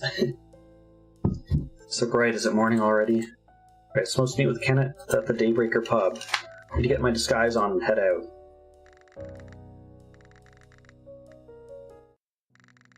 Ah yes, there's our wanted. Why are we already wanted dead or alive? Also, 2,500 is only like 5 bottles of that expensive wine.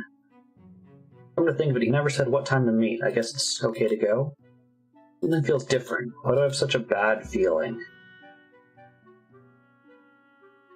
Is there anything other than our poster? What the hell? That's my wanted poster. Better keep quiet. If I make a scene, I'll look suspicious. I'll just take one with me.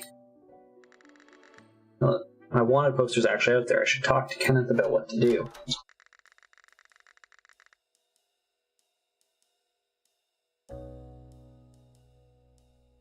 This place is the same, even in the morning. Ah, Nada. Good morning. It's not a good morning. Good morning, Kenneth.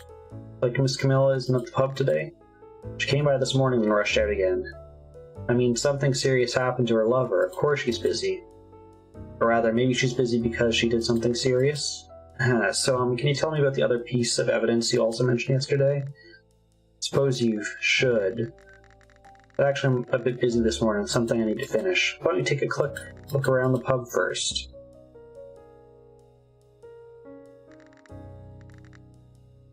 He looks exactly like he did last night. Is he okay? Don't tell me he's been sleeping like that ever since last night.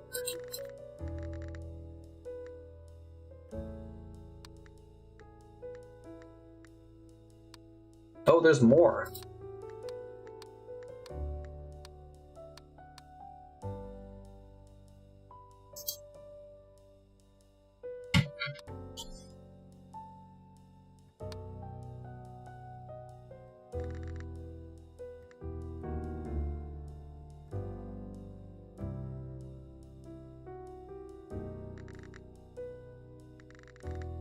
Not interested in wine? Found a popular bottle. Want to buy it? No, I was just browsing. If you ever feel like having a drink, just let me know. We've got every kind of liquor you can imagine. Of course, nothing's free. Right. Seriously, he seems suspicious.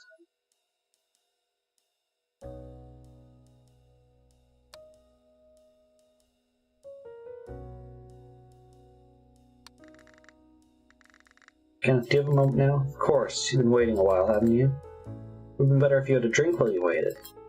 No thanks, drinking in the morning's a bit much. So you're asking about the evidence that proves Camilla is the culprit, right? Yes, exactly. What is it? I do have something that could be called evidence. Oh, never mind. Even if I do, I just can't go revealing the private life of someone who gave me a job. You literally just exposed her private life. You said Miss Camilla was having an affair and committed murder.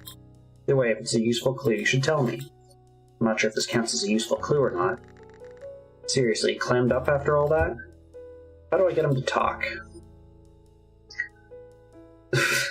I would say combat. Combat to me is after throwing and running. So I'm gonna go with combat.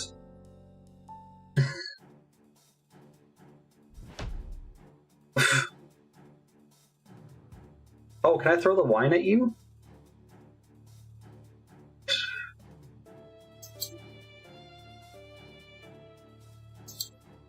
Oh no. So there's no way to undo... Is there? Okay, yeah. I can just go Super Saiyan.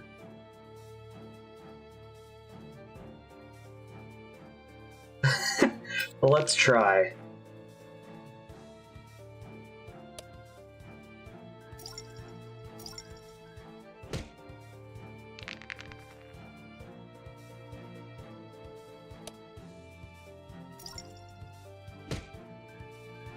Here I thought we were just like intimidating. We're like actually fighting you.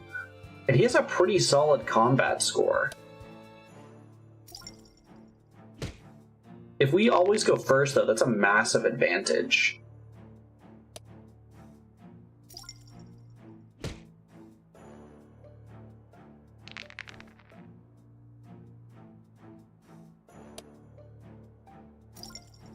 Dang, almost.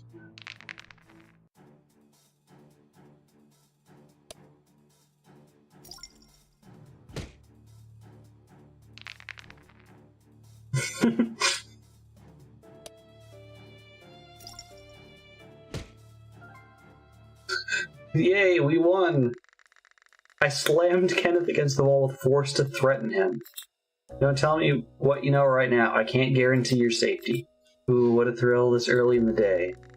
You realize you're being threatened right now? Ah, right. It was just so exciting I got a bit carried away. Who's this guy? There's no way he's just a regular pub staff member. Anyways, I'll tell you everything I know, so please let go of me. If the customer sees this, he'll be in trouble too, you know. Right. I let go of Kenneth and stepped back, feeling a little awkward. Continuing where I left off. Actually, the boss has been digging into Mr. Mayor's past lately. Maybe all's fair in love and war, but I didn't mention they were fighting a lot recently. After that, she started monitoring Mr. Mayor's every move. She even had me keep tabs on him. Oh, and there's something like a bank balance certificate, or maybe a bank transaction record. Anyway, she got some financial documents and stored them in the staff room safe. That's everything I know. Is that helpful? Stalking, surveillance, and financial documents. Even if Miss Camilla isn't the killer, it's still report-worthy. Hold on, wasn't something off about what Kenneth just said? If I press him, I might catch a lie or find something new. Oh, so now we've got, like, actual, like, Ace Attorney. Okay.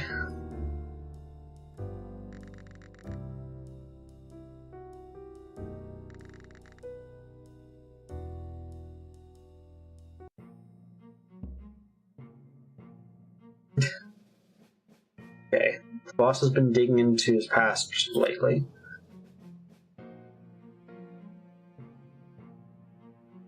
Okay.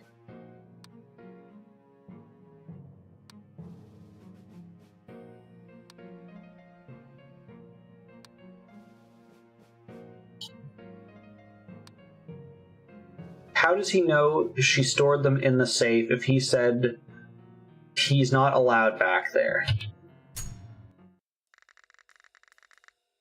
Wait, something you just said sounds strange. Didn't you say earlier that not even you have access to Camilla's safe? And how do you know those documents are there? Well, I guess I misspoke because I wanted to help you. You promised to tell the boss, I'll explain. No.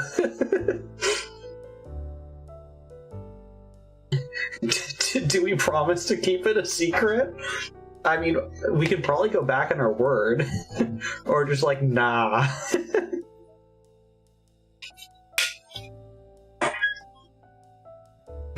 We throw secrets at people's faces. I'm not sure I can promise that. Oh dear, even if you just lied and said yes, I would have told you. You must not be the type who lies well. Let's just say I used a method too tricky to share with someone as pure-hearted as you. It's supposed to be a compliment or an insult, and he still didn't say how he actually found out. Also, it looked like our friendship went up from that? By the way, for a proper investigation, it's only natural to visit the crime scene, analyze the method, and look for traces or clues, right? Fortunately, I have a camera on hand. I'll lend it to you just to make sure you return it once this is all over. Thanks, I'll make good use of it. Time to head over to the mayor estate and examine the crime scene. I might find some clues. I'm sure there won't be police at the crime scene. Yeah, can I get some more throwy wine, please? Thank you.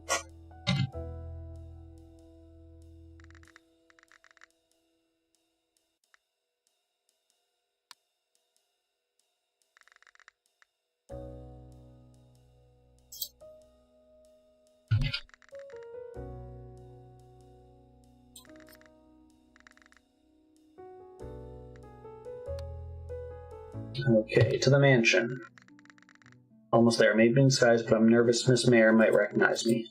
If I run into a police officer on the way, will they recognize me despite the disguise? I also need to think of how to sneak into the house. I hear the sound of people murmuring. What's that? Sounds like something near the mayor estate.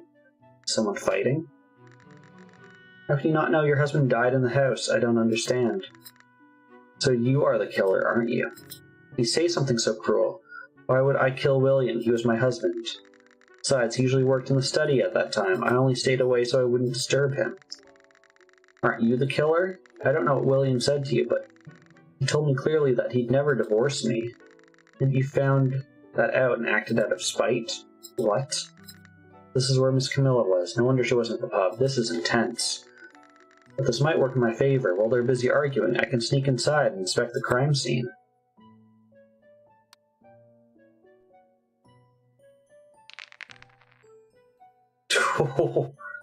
I don't think we snuck in to examine the crime scene. Sneak over. Ow. Hide by the fence before they see me.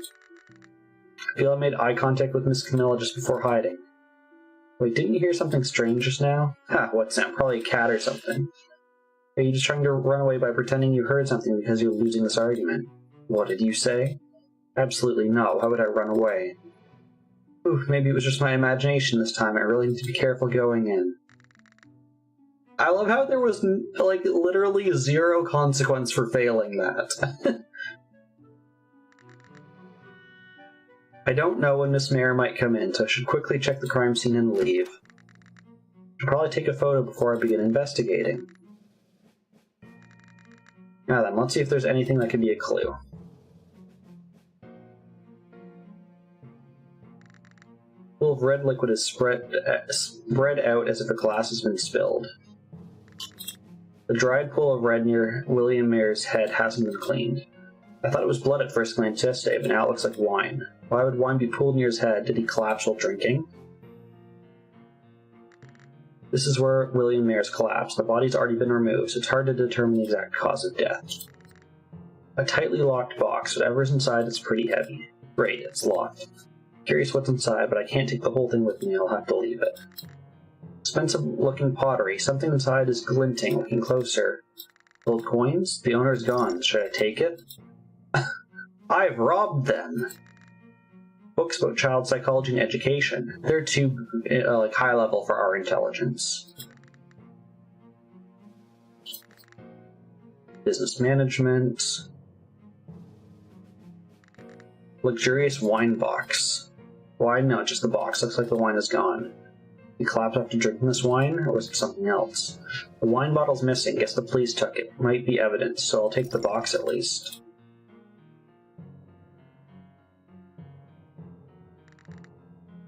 Okay.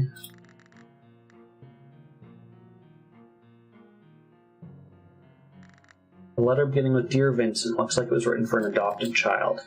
This isn't something I should be reading. I'll look at something else. Newspaper dated October 6th. A cutout photo of the Mayer family on adoption day is attached. Came here driven by resentment towards William Mayer, but I almost ended up hurting his family and the child he's going to adopt. He's dead now. What will happen to Vincent? Why did William want to adopt the child in the first place? Will the adoption still go through now that he's dead? Or maybe. No, this isn't something I should be worrying about. Anything else we can examine?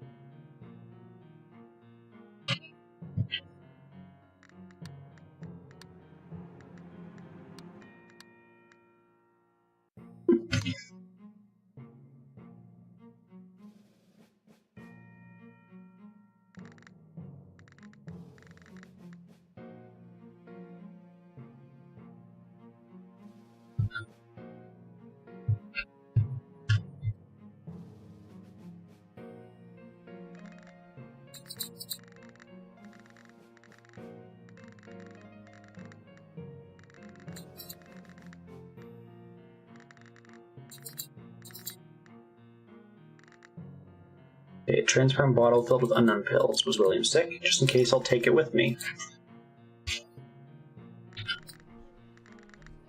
It's noisy outside. Don't tell me someone's coming into the house. I have to get out of here fast. Before someone comes in, I need to get out. Gasp. Mrs. Mayer, who is this person? I'm not sure either. Who are you to barge into our home uninvited? This is bad. What do I say?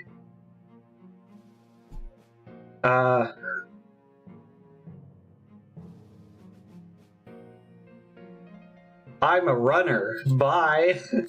An athlete. I was practicing parkour and accidentally ended up here. You ended up in someone else's house by accident while exercising?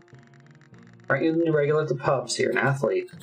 So you end up inside someone's house is too much. Are you that bad with directions? Or maybe... Enough.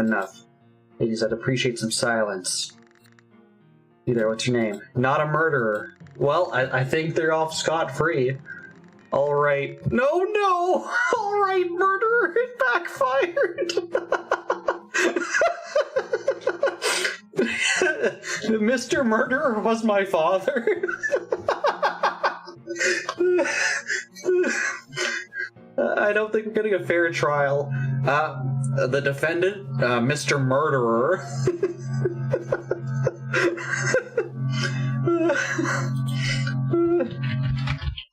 Seems like a great time to try out that.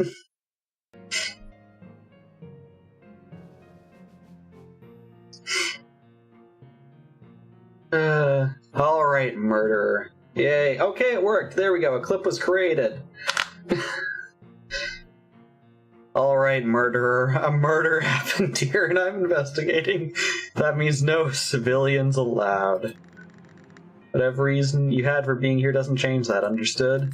Yes, I understand. I'm sorry, officer. Still, it's a relief I managed to examine the scene before the police arrived. Also, have you seen anyone named Raymond around? Looks like this. Yikes, if I hadn't seen that poster earlier this morning, I would have screamed. Just play dumb for now. I don't think I've seen him. Why, is he wanted? Maybe. Or that's just their name. They're wanted and you're murderer. He was spotted at the crime scene yesterday. I tried to apprehend him on the spot, but unfortunately he got away. If you happen to see him, I'd appreciate it if you reported it right away. This would be even funnier if we just accepted no changes to our appearance.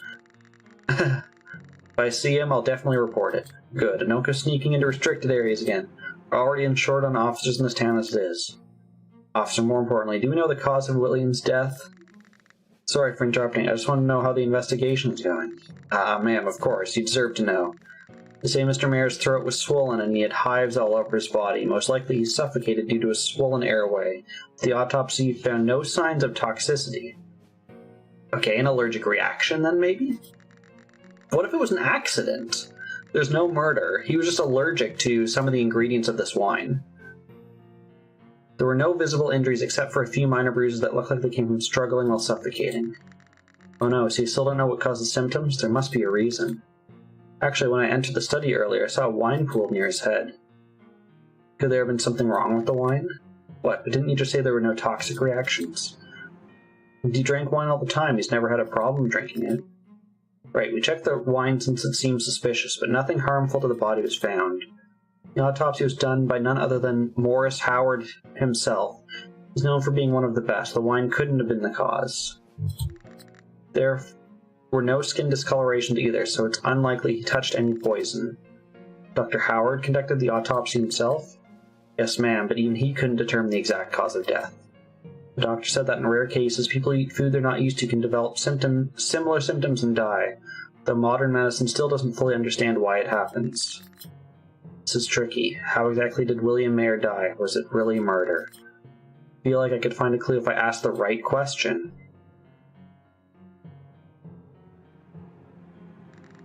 Mr. Mayer collapsed while drinking wine. Could there have been something wrong with the wine? I already said there were no toxic substances found. Now that I think about it, that wine was probably a gift from Miss Barnes. What? I never gave you any wine. What, are you mocking me? I know you gave William that wine the night before. You must have spiked it with something, didn't you? You're the killer. I didn't meet him or give him any wine that day, so I don't have anything else to say. Didn't you say there was nothing wrong with the wine? Miss Mayer is William Mayer's wife, and Miss Camilla is his mistress, but neither of them look all that sad. Should I use heart check to figure what they're really feeling? Select a paragraph with the arrows to read the character's emotions. You can only use heart check once per situation. Roll the dice to determine whether the heart check succeeds. Successfully, you understand all of the character's emotions in that line. If it fails, you'll only get a partial reading. Failing a heart check won't affect story progression, so feel free to enjoy it at your pace.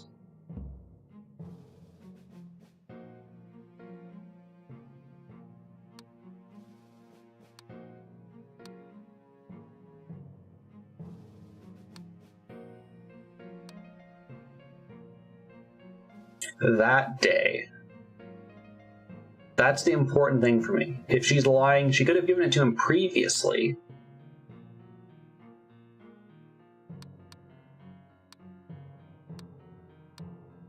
I don't know what the stuff it'll tell me is. I'm just going to pick this one because that's the only thing that stands out to me.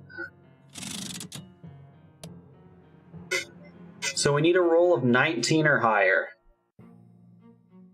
I don't think our focus, because that's going to boost us by 10% of 2, which is 0.2, which is going to be rounded down. I think we just roll and, oh geez, we might actually make this.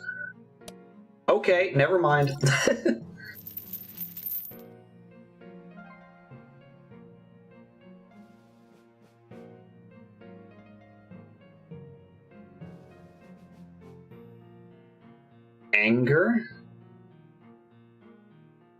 Anger and surprise and a little bit of shame. Okay. Miss Camilla doesn't seem particularly happy, but she doesn't look sad either. Maybe their affair wasn't as close as I thought. She actually seems angrier than she lets on. Is she constantly fighting with Miss Mare because she's upset? Hard to tell from just her emotions right now. I'll have to gather more evidence. Mr. Mare eat anything new yesterday or recently? The meals weren't any different from usual. Her meals are usually handled by the maid, and she doesn't try new dishes often. Of course, I don't know what he might have eaten outside the house. Miss Barnes would know. Are you acknowledging my relationship with William? But how shameless can you be? Why should I be ashamed? It's not my fault I'm attractive. Isn't that right, Nada? Yes, me? Well, you are quite attractive. Anyway, even when I had meals with William, he never showed any strange reactions. Not that we even met that day. Maybe not that day, but I know you met him the night before. I was busy working that night. This is getting intense. Is there anything else worth asking? Where's the maid now? She might know something. When I questioned her yesterday, she didn't seem suspicious. She was a bit on edge. I'd be scared too if something like that happened in the house. That's true. She's always been a bit timid, but diligent too. She's probably out buying groceries in the square now. Poor girl can't even take a day off after her employer dies. What, are you saying I should starve? At least cook for yourself. Ladies, please, arguing won't let us get anywhere. Take your statements separately at the station, maybe we'll find something useful that way. I should go around town and gather more information about the case.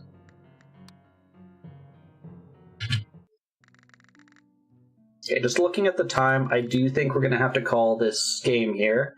This is definitely interesting. It has a lot of different moving parts. I'm not fully sure where, like, that heart meter is going to go. If it's just kind of giving us, like, extra information about how the characters feel in that moment to kind of, I guess, just, like, fluff out and, like, just give more of a, you know, more than just text. It gives you some kind of emotional feeling to it. This game seems pretty silly, but also it seems also interesting in that it's got a bunch of different pieces. It's got skill checks. It's got like Ace Attorney kind of stuff. It's got a dumb disguise, and we're not a murderer, but apparently just people call us Mr. Murderer. So there's that. But yeah, that was Kill the Clock. Again, this game releases on June 4th, so just in like 5 days. Not sure what the price is. It's the developer's first game. I'll probably keep an eye on this. Honestly, Mindcop and Kill the Clock. I guess we finished the demo for Mindcop. I'll probably finish this one offline. So yeah, people can, if you're not in the Discord, you can hop and join the Discord, and I'll update people on kind of what happens. I'll spoiler it in case people want to play this demo. Yeah, again, this is just cutting it for my own sanity when I edit this later. And how do I save? System. Save.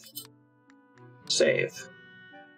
Cannot save during an investigation or skills selection. Makes sense? Okay. Oh no, does Discord not work?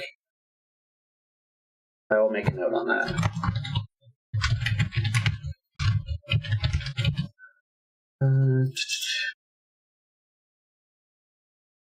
Where's my Discord?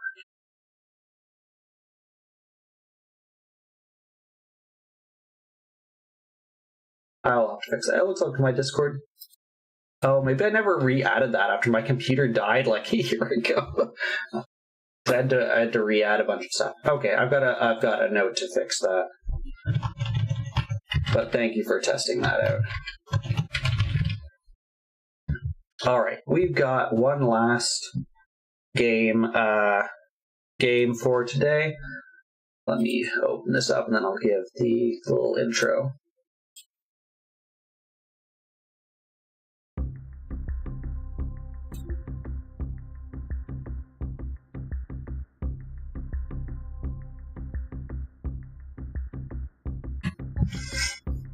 Okay, this is our final game demo for this evening.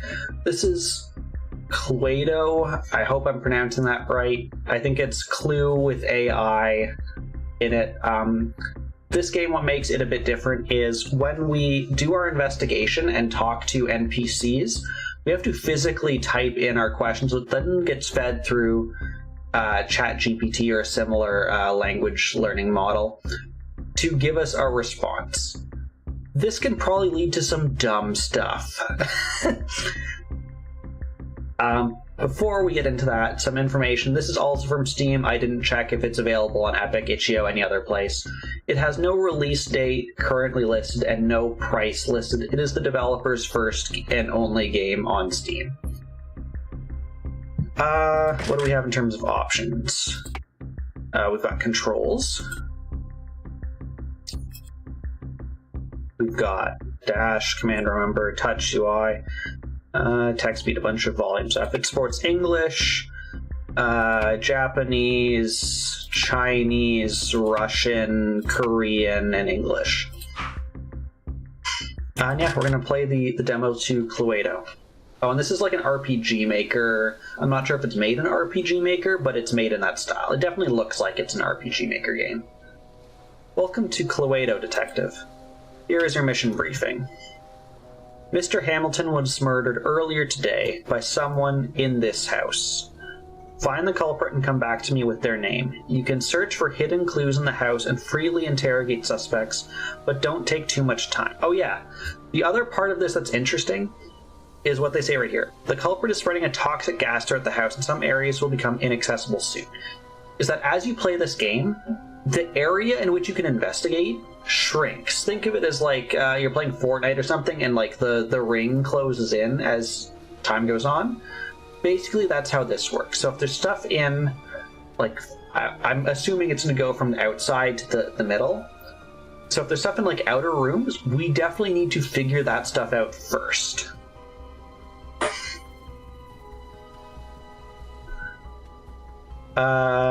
This game, I think, is pretty good for MASH A and Konami Code.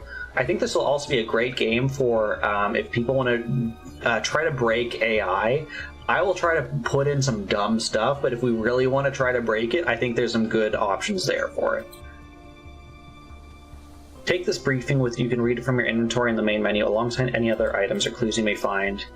Come meet me when you know who the culprit is. Beware, things may get really weird around here. See ya. Wait, where are you? Damn it, he sure was in a hurry. Looks like I'm all by myself now. Okay, we can't just leave. Also, I stand corrected, it doesn't use WASD for the settings. I can probably... Can I change this quickly? No, it seems like there's some not glitchiness on setting that. It's using arrow keys, not WASD, so I stand corrected that Konami Code probably won't work. However, MASH A will. Okay, that's just everything they said. Okay, we're gonna start. Looks like we found some blood over here.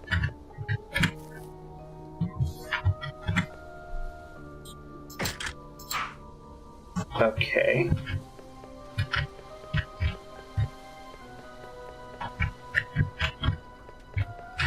What was... Was there like a... Action button is enter. So if I press enter on the blood, that doesn't do anything. Okay.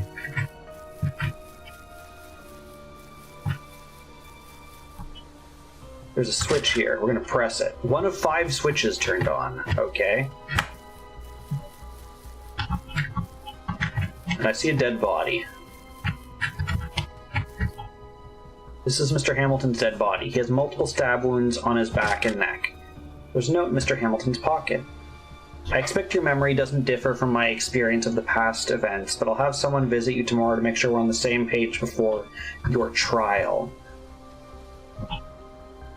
Well done, Detective. It seems you found your first clue. It might be a good idea to save your progress now before the toxic gas spreads into this area of the house.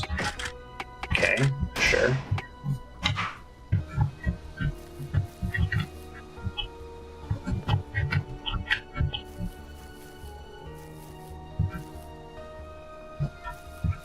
So the fact that there was blood there and blood all the way implies he got stabbed over here and made his way over there. Enter your message. Oh, okay. I see blood over there and a body by the fountain.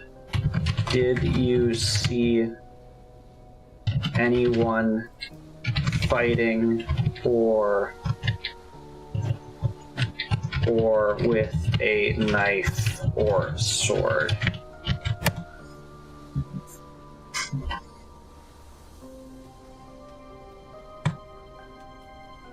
This is something I hadn't thought of, is how long it will take to get a response back. I ain't seen no fight nor weapon, just found Mr. Hamilton's body in the garden maze. Best be careful, toxic gas is spreading in the mansion. Seems like that area is off limits now. Hope you dug all the intel in time. Okay, is it each time we talk to someone? Each prompt we make to chat GPT closes something off? Breaking news, Mr. Hamilton, the notorious entrepreneur, was found dead in his house. Mr. Hamilton's death comes at a curious moment. He was to face trial next week for the scandal involving his lifelong corrupted affairs with the political and business elites of the country. Authorities are currently investigating at the victim's house. Stay tuned for updates.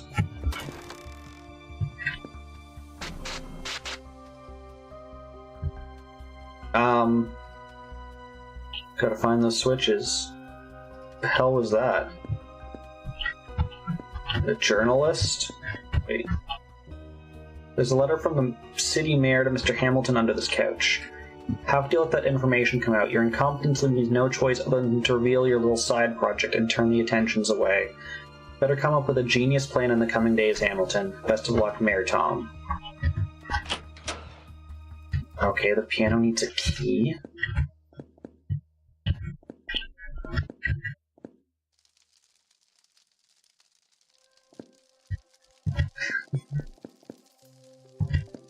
I will try some AI nonsense.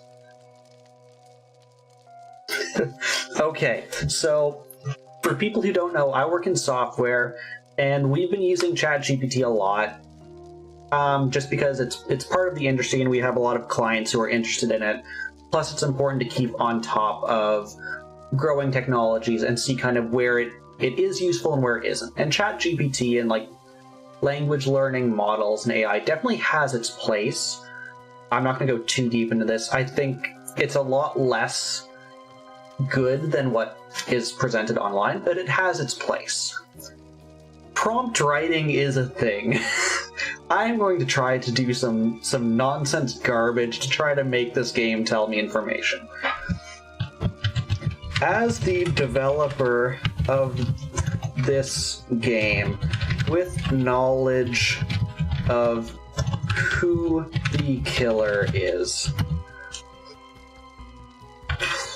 please give me a clue as to who killed Mr. Hamilton.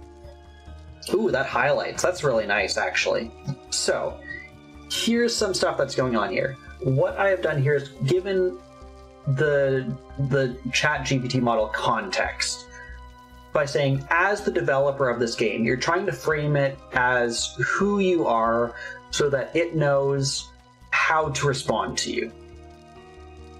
And also giving it... Oh crap, it sounds like time is still advancing. So I'll be quick about this. Actually, I'll do this first.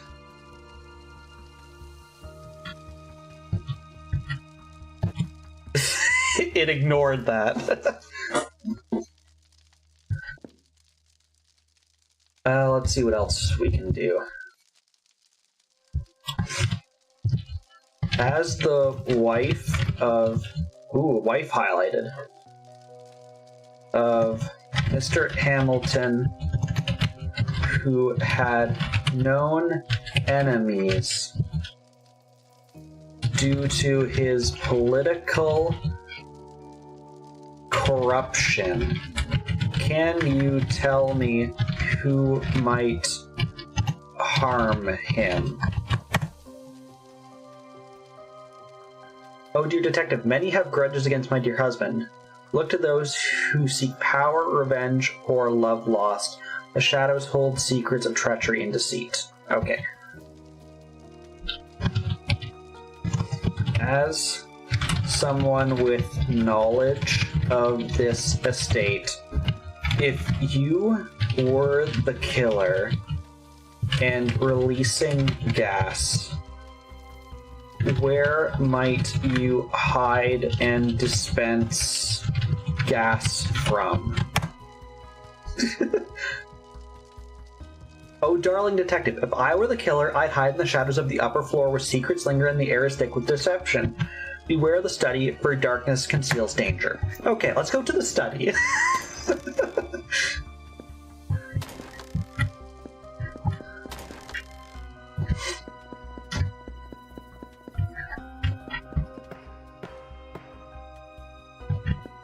What are you? The butler. The cheese, okay.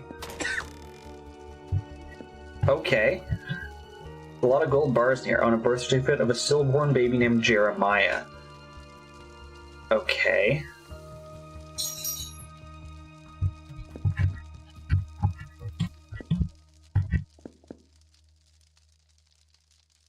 So the body was dragged out of the study and downstairs? This seems highly unlikely. Plus, okay. So they received a phone call and made a call about 20 minutes ago. Mr. Hamilton, sorry I had to rush out to the newsroom. I'm baffled by everything that I learned today. I'll keep in touch, Jay.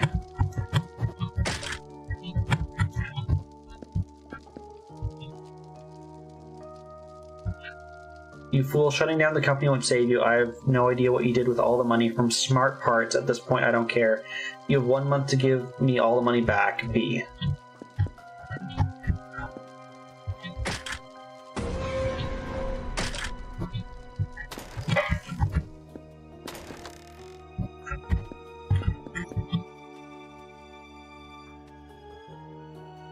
As the maid who was actually, I want to ask this to the butler. But first, what's over here?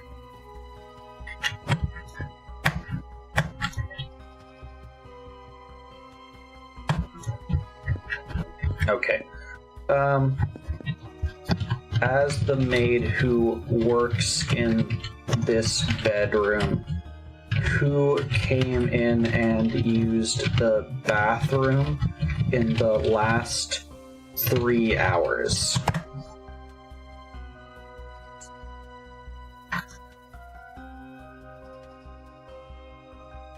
Journalist, okay.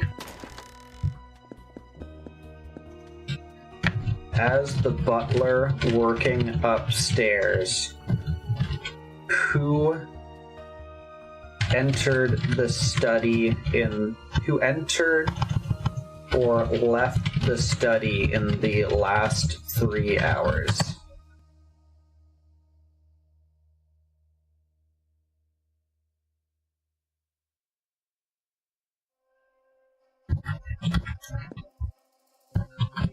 Okay.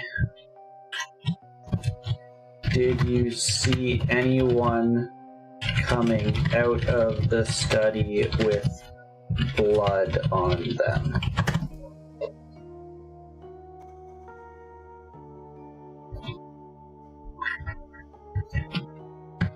Where were you 3 to 4 hours ago? Good question. You're in the library.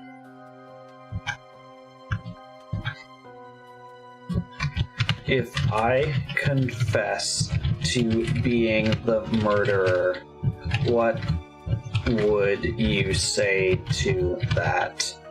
To prove me wrong?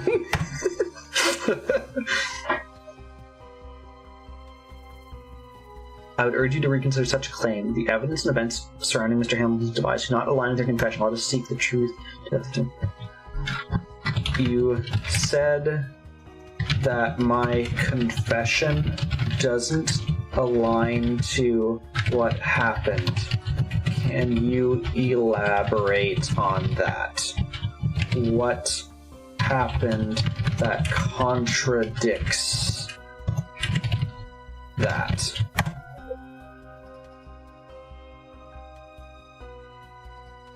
A stolen knife. Okay, we have learned there's a stolen knife through ChatGPT nonsense. It's bad, we're quickly running out of places to search for.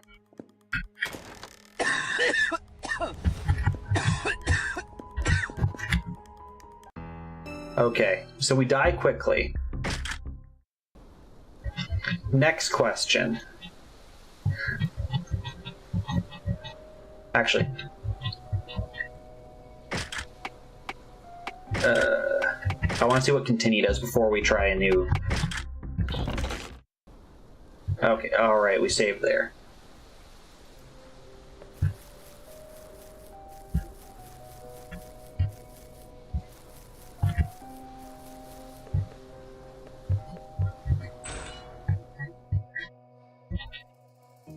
Okay, so that's all the same. This time we're going to go straight upstairs. Okay, so it doesn't matter what room we enter, this always happens. I will get to that. I'm first going to go upstairs and see if that room is not filled with smoke yet. And it's not. Okay. An envelope with overdue bills from the hospital addressed to the gardener's spouse. There's also 20k USD in cash and notes on Mr. Hamilton's wife.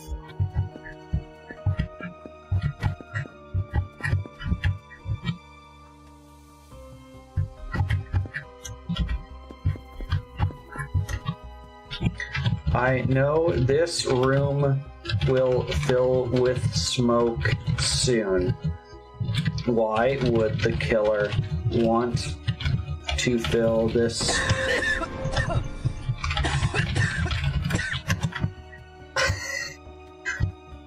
Well, we soft locked.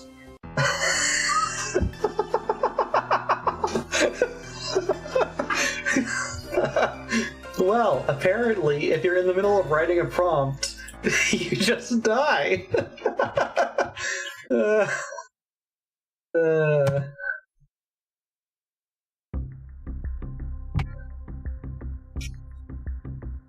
Okay, we're gonna play a new game. I assume the outside is not going to fill with smoke. So, with that knowledge, it seems like that room fills with smoke first. We're gonna go there immediately. I'm not sure if it's timed, so I'm gonna mash buttons.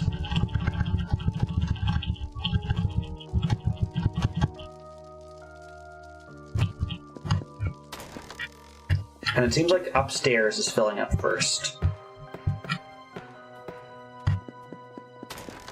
Okay, so we're gonna get this.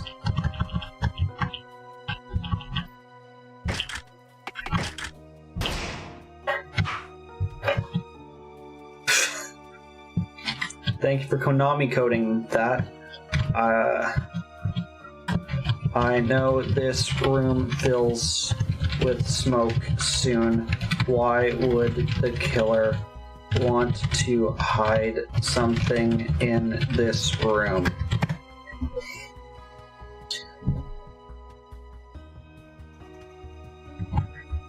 Okay. Okay, this is a police complaint. The butler reported his knife stolen. Officer Williams, I'm gonna just take that and run.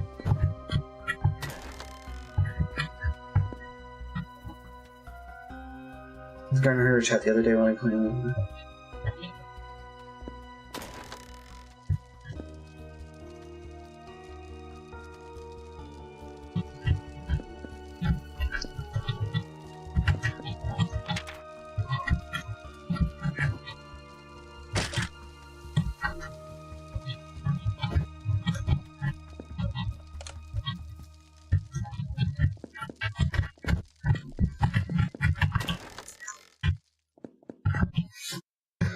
Why would the killer want to fill the upstairs rooms with smoke first?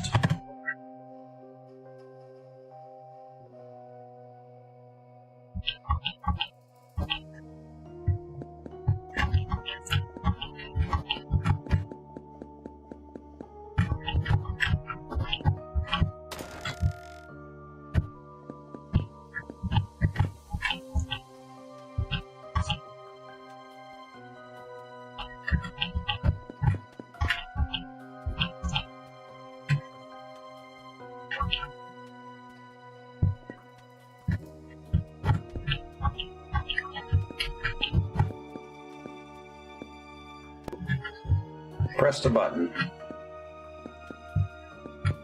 Yeah, that is like it does make you think, and it's making us think quickly.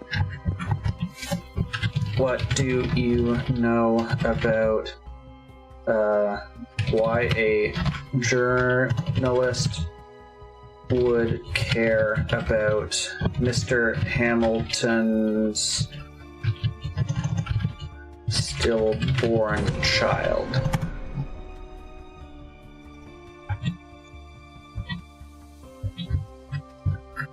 Okay.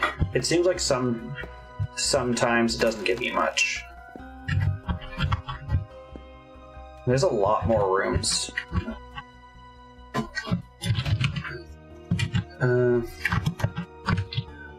Who stole the knife? Cook not know. Too busy with cake. Maybe ask maid. She knows secrets. Okay. Actually,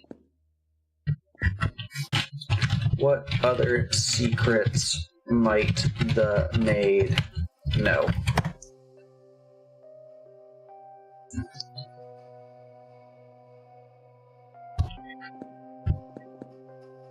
Scandal.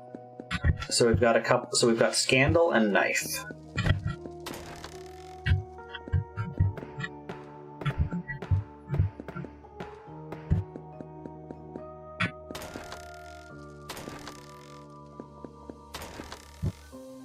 Where is the maid is the next question.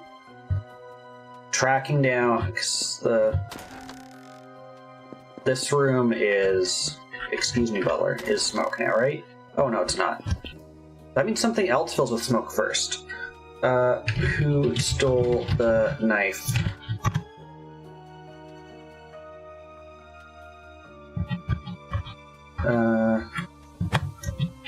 The cook says you know secrets. Please share.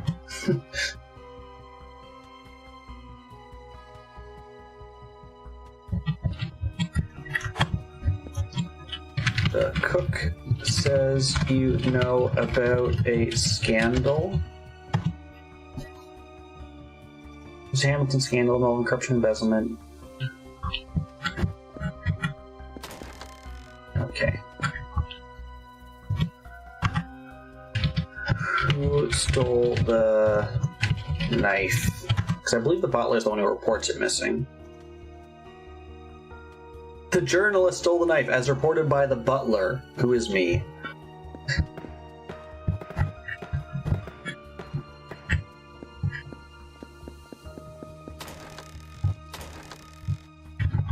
I haven't really checked anywhere here.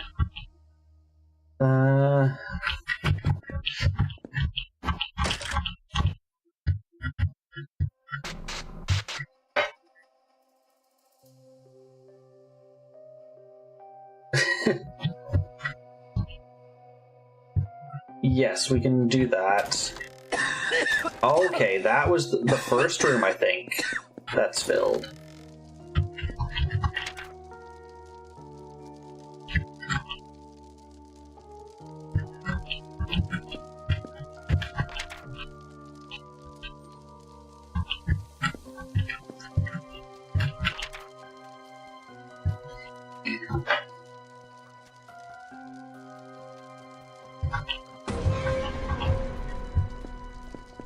The visitor's room?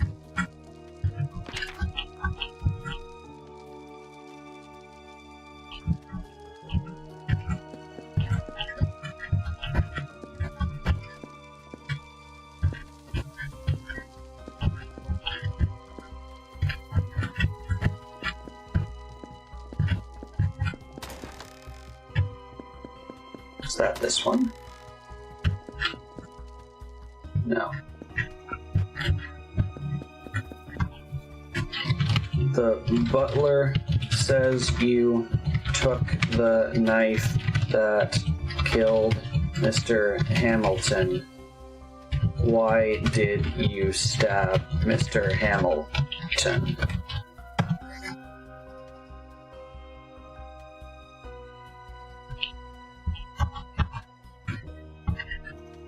Then why did you steal the knife? Where is the knife now?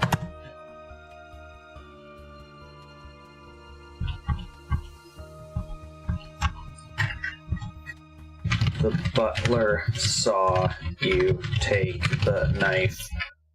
Where is it now?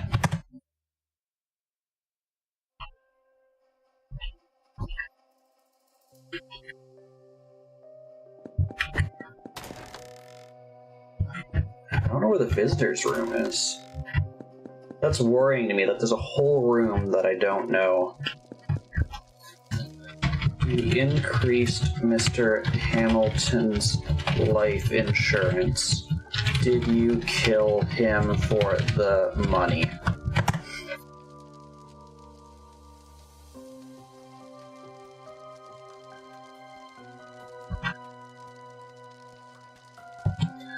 What prompted you to increase his life insurance?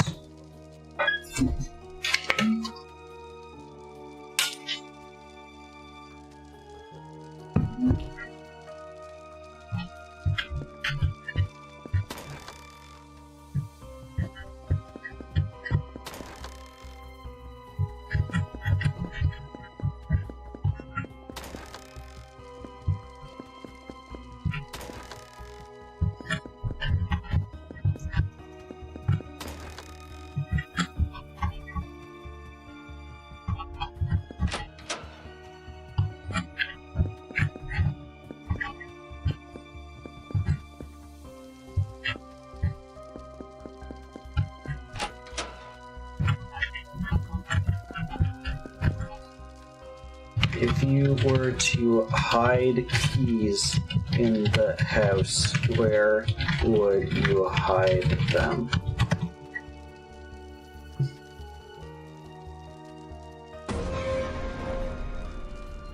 Box in the library or a vase in the living room?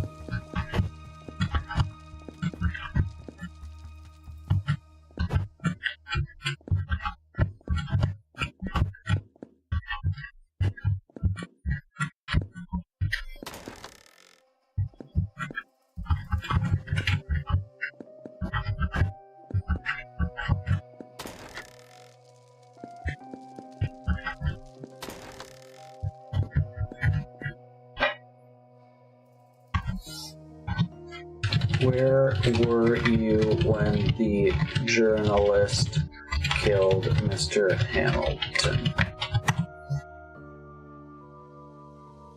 0? Cook here to help with secrets and cake. What secrets can you help with? Excuse me, what secrets can you help with? Wow, Cook's just fully ignoring me at this point.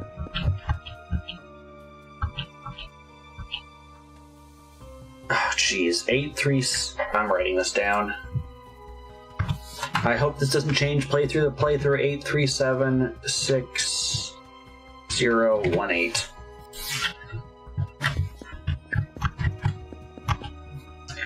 There is a code, 8376018. What is it for? Dang it, Cook.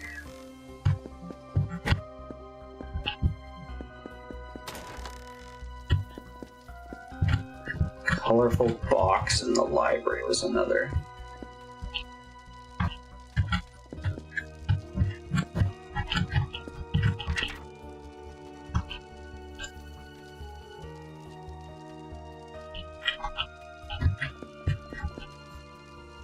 How did smart parts play a role in the murder of Mr. Hamilton?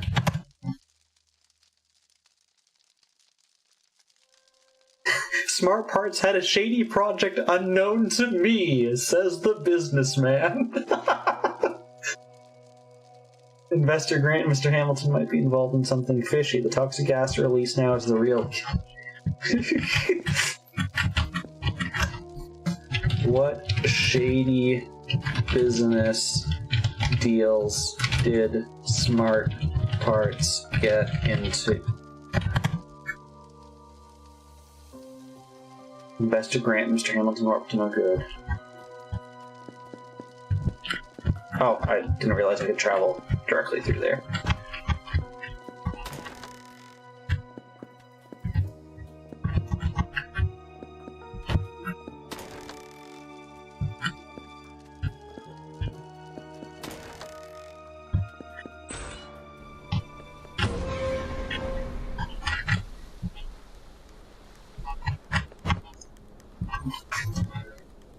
What is the toxic gas? And how does it spread?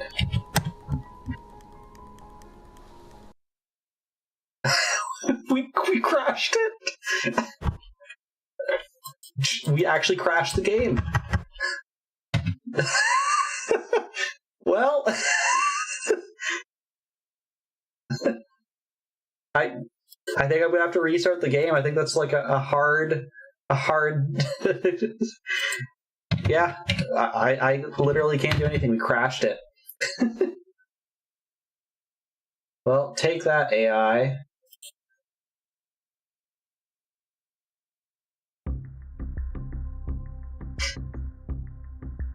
We didn't save. Okay.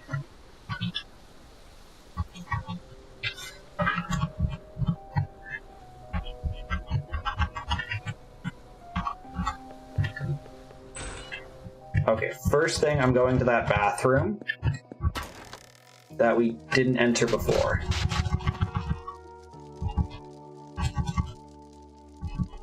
They keep saying the switches. I don't know if the switches are like something useful.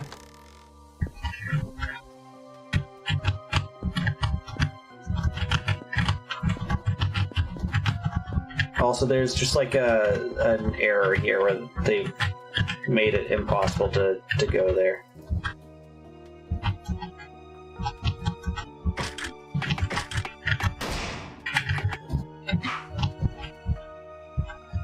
Okay.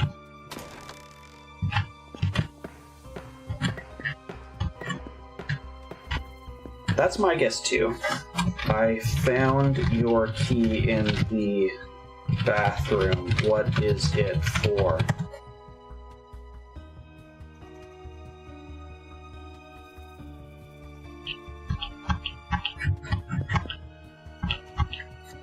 Who was last in the bath that's still warm?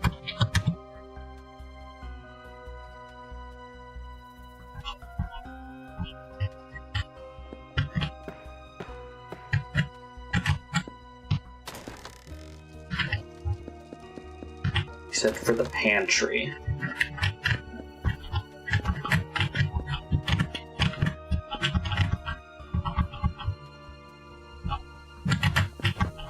I think that was the same number.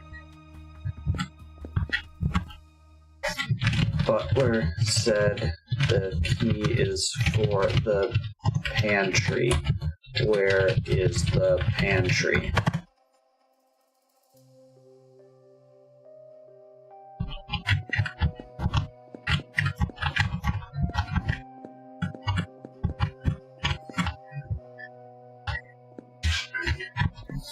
You told me you have secrets to share. What secrets?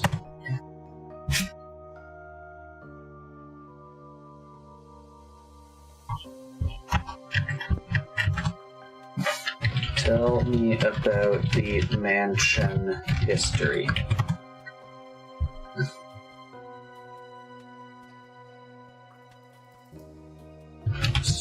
Hudo, tell me the killer.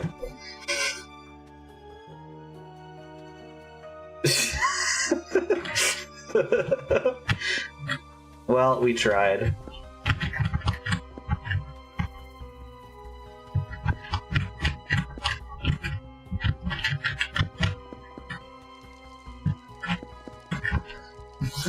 Did you take a bath recently?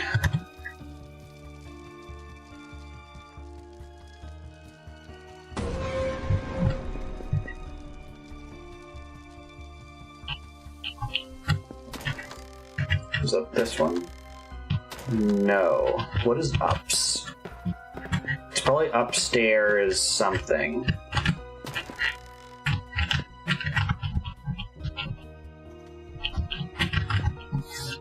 How do I open the stuck drawer in this room?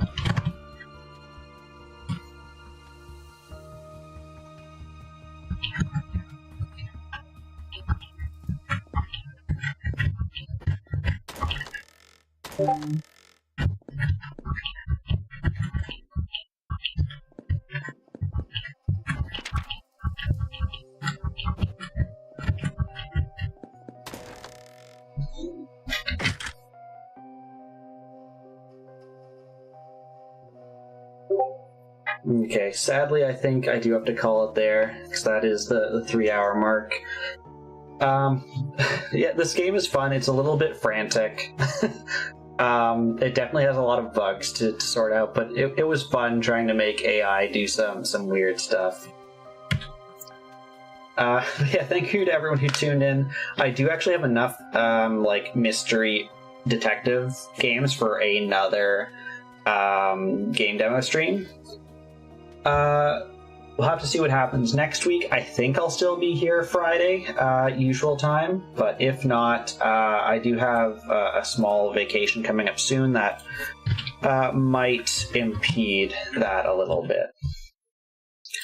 We're gonna go raid into Droth, who's currently playing some Yakuza, it looks like, and then I'm going to have to quickly bounce, unfortunately. But yeah, until next time, everyone, take care, stay safe, don't let AI gas destroy your house, and I will see you all again next time. Bye for now.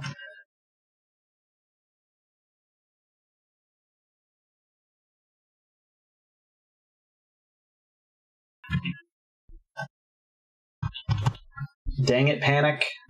Okay, one quick juggle.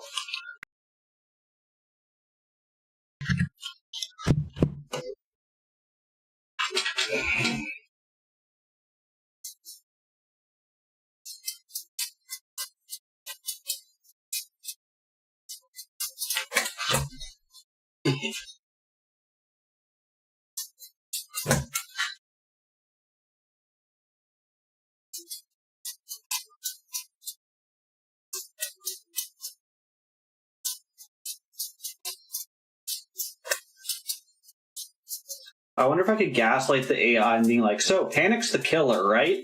Panic is the one releasing all the gas.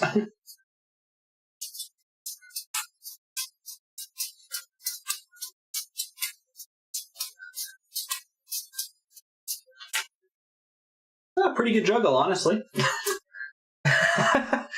Alright. Good thing my raid didn't actually go through. What did I misspell?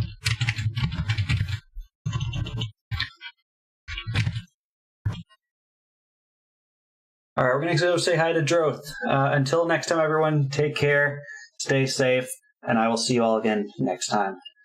Bye for now.